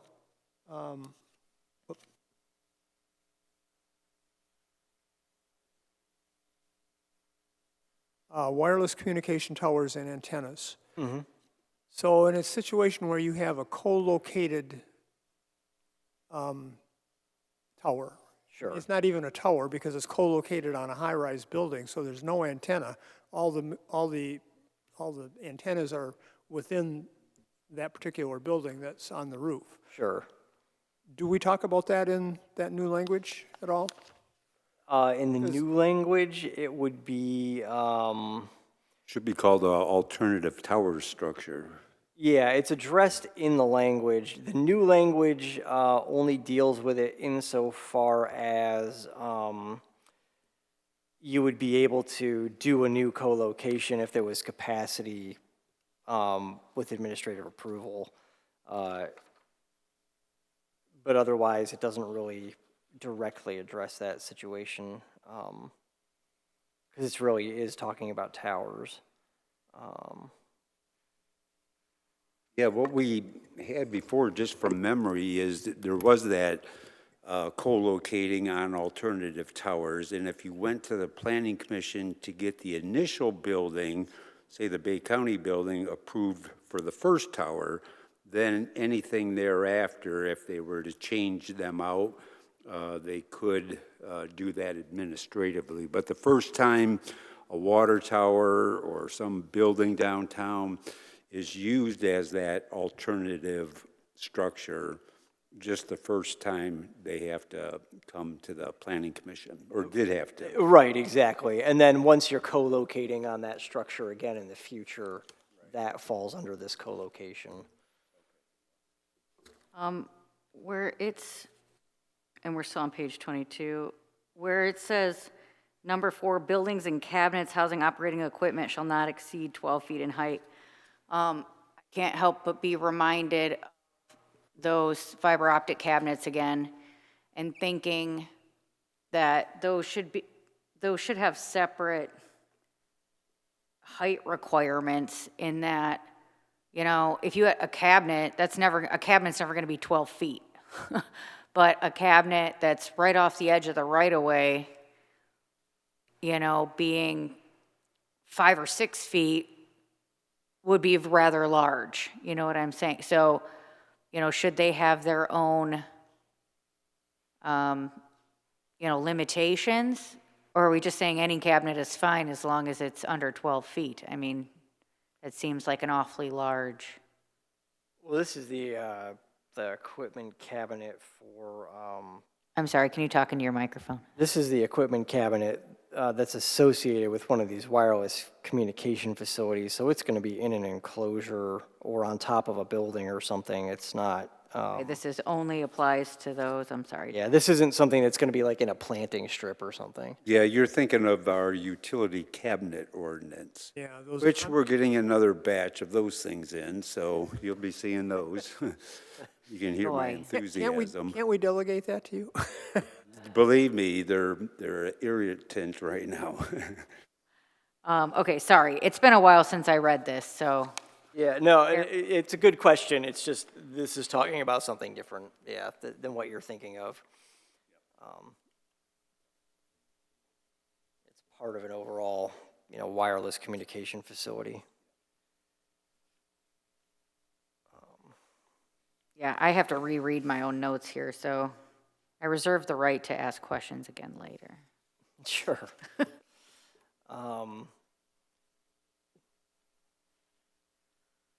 Let's see, other things, there's some stuff that's crossed out because it's simply covered elsewhere in the ordinance or moved.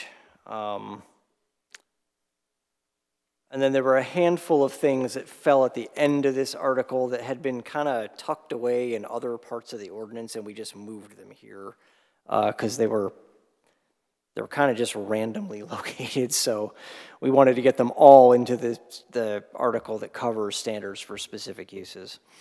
But these haven't changed. These asphalt emulsion and oil and gas processing plant standards were all in the ordinance. We just moved them into this part of the ordinance so that they'd be with like content. Can we back up first? Well, I don't know if we're backing up, but can we go to page 23? And again, bear with me, I'm trying to figure out what my own notes mean. But under number 3C1, increase the overall height of the wireless communication support structure by more than 20 feet. So if we're adding on to an existing, or 10% of original approved height, whichever is greater. Wouldn't you normally want it to be whichever is lesser? Wouldn't you want the more restricting? I think that's what I meant. Well, that's how the statute's written. Oh. So we have to follow the statute. Okay, well, JK. Yeah, that's, yeah. It's a preemption, basically.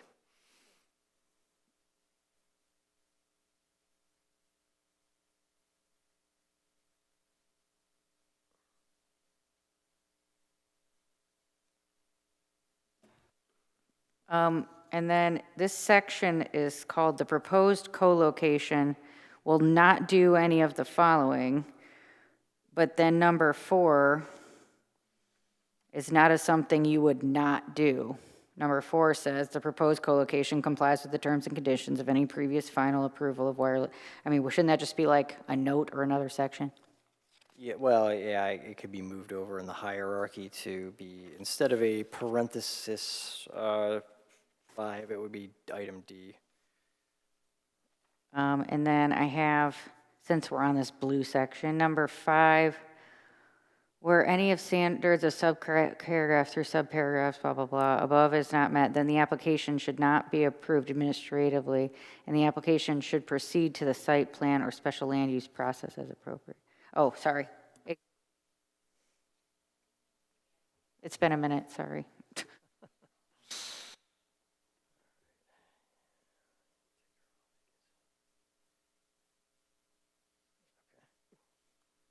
Any other comments on any of this?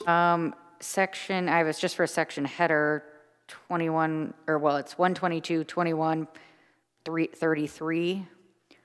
Parking for non-residential, and again, this is my notes, so sorry if this doesn't make sense. Parking for non-residential uses in residential districts, is it supposed to be adjoining residential districts? Or is that actually in?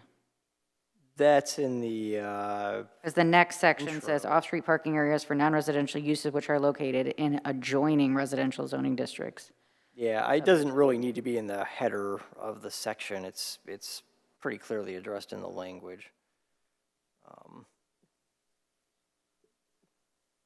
I don't know, again, I don't remember. But that didn't make sense.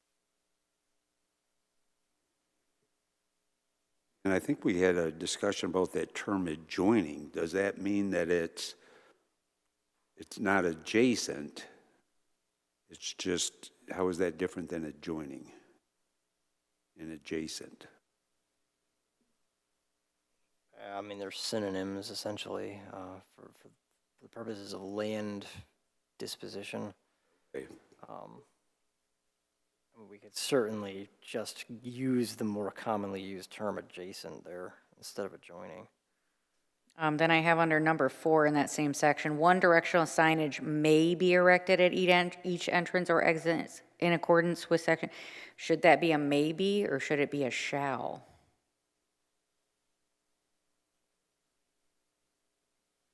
Yeah, I don't think we're necessarily saying you have to. It's that if there's a need for clarity of movement, you can do it.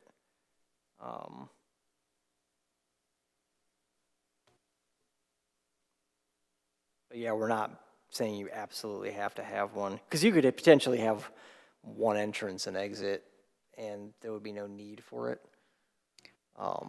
Well, I mean, should it be that it's necessary if it's a one-way? You know what I'm saying? Like, if it was an entrance and an exit, then fine, but if it's one directional, then you should probably have to have that, right? Yeah, I mean, you'd have to have one if it was one way.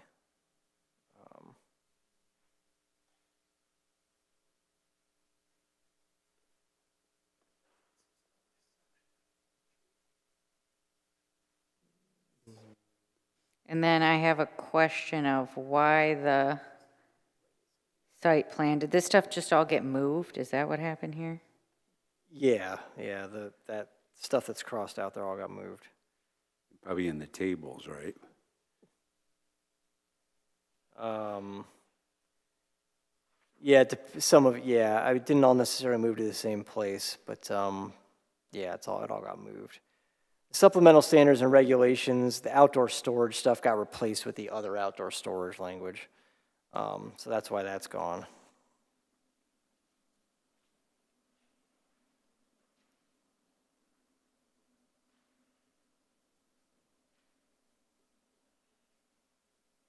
And then I'm jumping way ahead, page 27.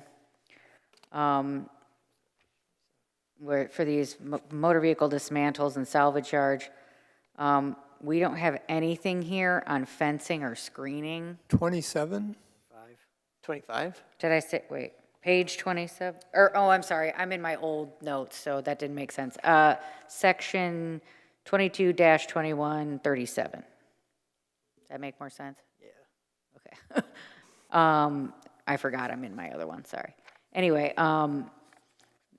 under A, which arguably you don't need if you don't have a B, but whatever, we're not doing any type of fencing, screening. So you hypothetically could have a salvage yard with a bunch of cars and things laying around, and there's nothing that screens that from, oh, am I missing it? Or am I?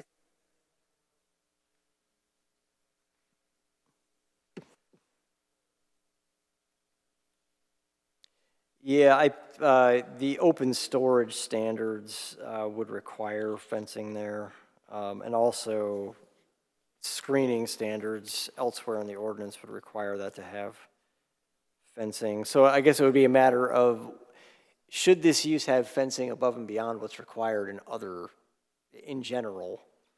And if so, we would specify that here. But if it's just going to rely on the other fencing and screening standards that we've got elsewhere in the ordinance, then we wouldn't worry about that. We're saying that the fencing has to be set back a certain amount. But unless you want more height for the fence or something, then that's the only reason we would have to specify something here. And then I also put, and maybe this is similar, but there's no, hold on one second.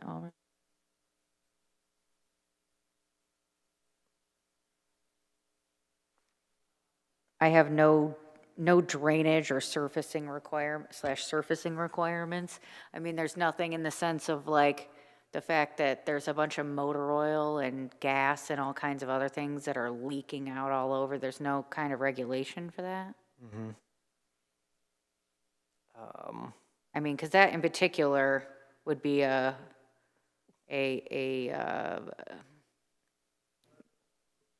I mean, they're going to have some Eagle standards that they're going to have to deal with there. I'm sorry, some what standard? Eagle is definitely going to be regulating that. The Department of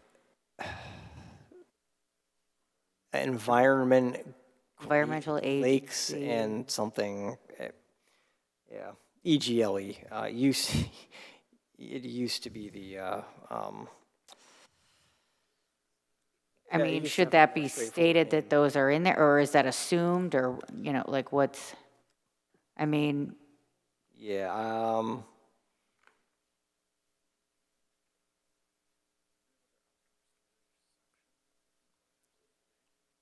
Yeah, I don't recall if the outdoor storage required paving or not, but,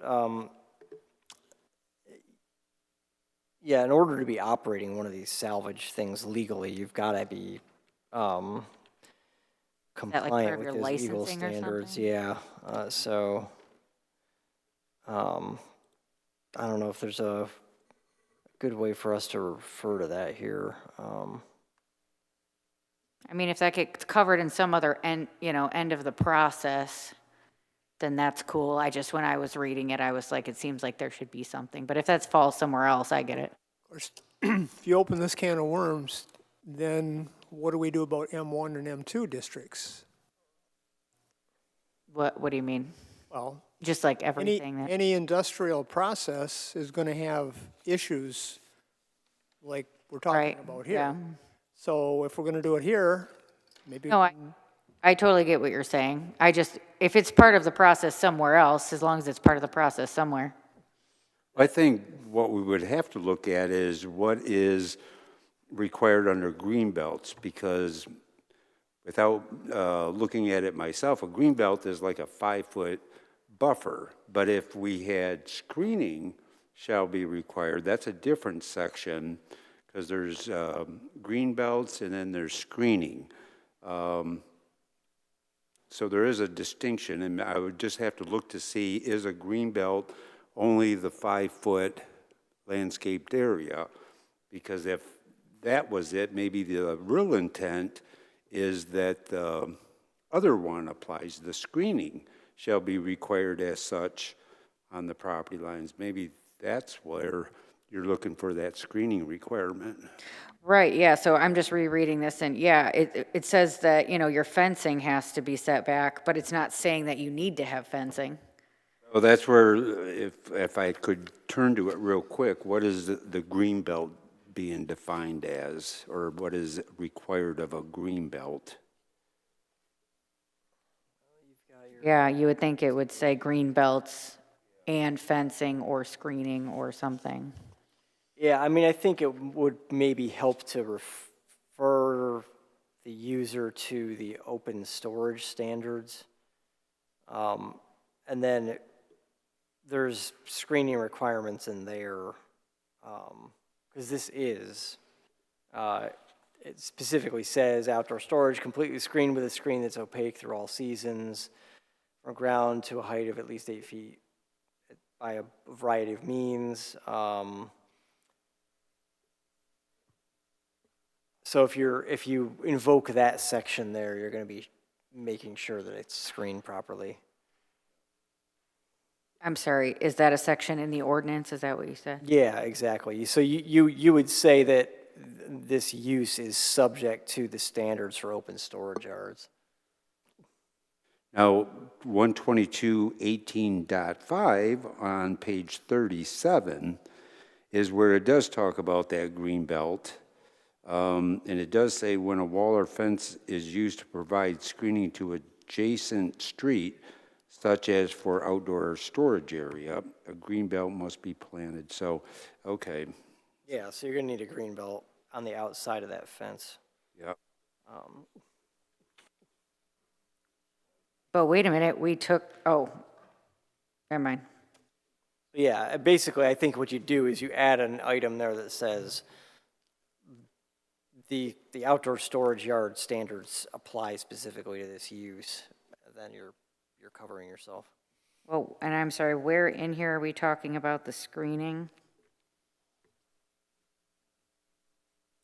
Well, that by referring to the outdoor storage standards, you're incorporating the screening requirement. That's what I'm saying, I'm in those requirements and I don't see a screening. It mentions that you should have screening when there's wind-blown product. B6. 6? So Is that what you said? page 11 of 26. Outdoor storage shall be completely screened, etc. Okay, thank you.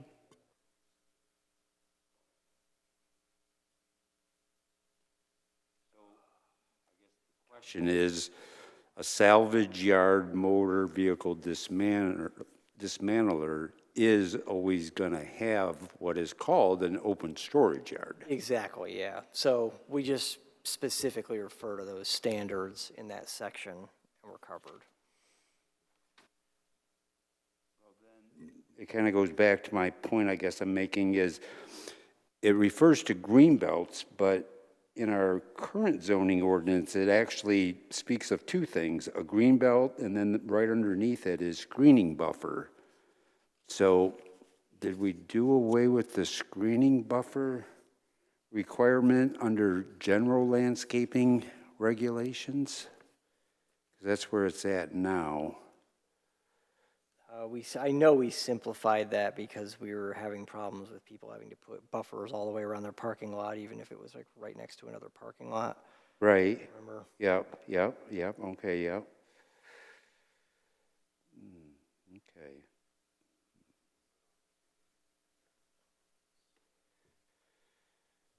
Boy, I wonder if a planner is gonna know that. Should they actually state that, this auto vehicle dismantler is gonna have an open storage Well, that's yard? what I was just saying, is we Yeah. put an item in there that specifically says Okay, those all right. standards apply to it. Yep, okay. Yeah, that would help a lot.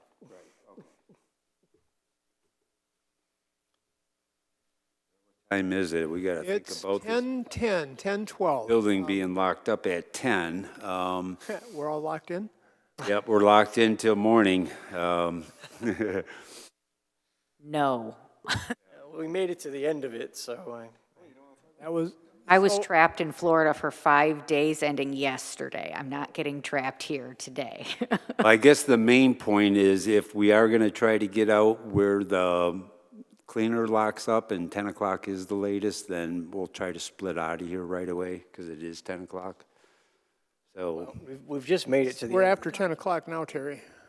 pardon? We're after 10 after. Right, that's what I mean. I mean, after the meeting's over, we'll have to vacate quickly. Okay. We're visiting. Anything else to come before the commission tonight? I have one thing too. I don't see where we talk about urgent care centers, except for, we talked about it a little bit, but then every place I see in like the tables, it only says hospitals. So I'm wondering if we should combine those. Yeah, it was included under medical office, but I think we talked about separating that, and it could be combined with, it could be wrapped into hospitals instead. That was my thought, was what my note says, is move it to hospitals from medical office. Okay. The medical office, right? Right, okay. Everybody take a chance or take some time to look at Article 13 and the chart there. Cross-reference those items with the existing districts, and we'll bring that back next month. Anything from staff? Preferably, yeah. No, I'll just throw it on the table. If anybody would like to meet with me, I won't call for a subcommittee, but if anybody would like to meet with me and go over that table, I'd be more than happy to do that. Yeah, I mean, depending on the time. Okay, we can set something up where we could sit down with that. Yeah, I agree. We should spend more time and have a discussion. It would be a little bit easier with at least two people having a discussion. Yep. And could I ask for the homework assignment to be submitted maybe to staff before the next meeting, so we could have time to kind of get that over to Joe and actually try to address some So of like by the end of the week before? as soon as possible, but probably before our packets go out and stuff might give us Well, some. Terry, when would you like to meet? Because maybe it makes sense to say, you know, X amount of time for that to submit comments or come to said meeting so we can submit it. You know what I'm saying? At the very latest, it would be like the April, let's see, like the April 3rd or 4th would be the latest. So anytime before that. Yeah, just to make sure that we're getting it out of the way, but there's still a couple more things I got to do tomorrow, so maybe Well, even next and, week. and I'm sorry, is April 4th, is that when Joe, like, when's Joe coming back next? Is that right before, I mean, would he have time to look at that before the next time he comes?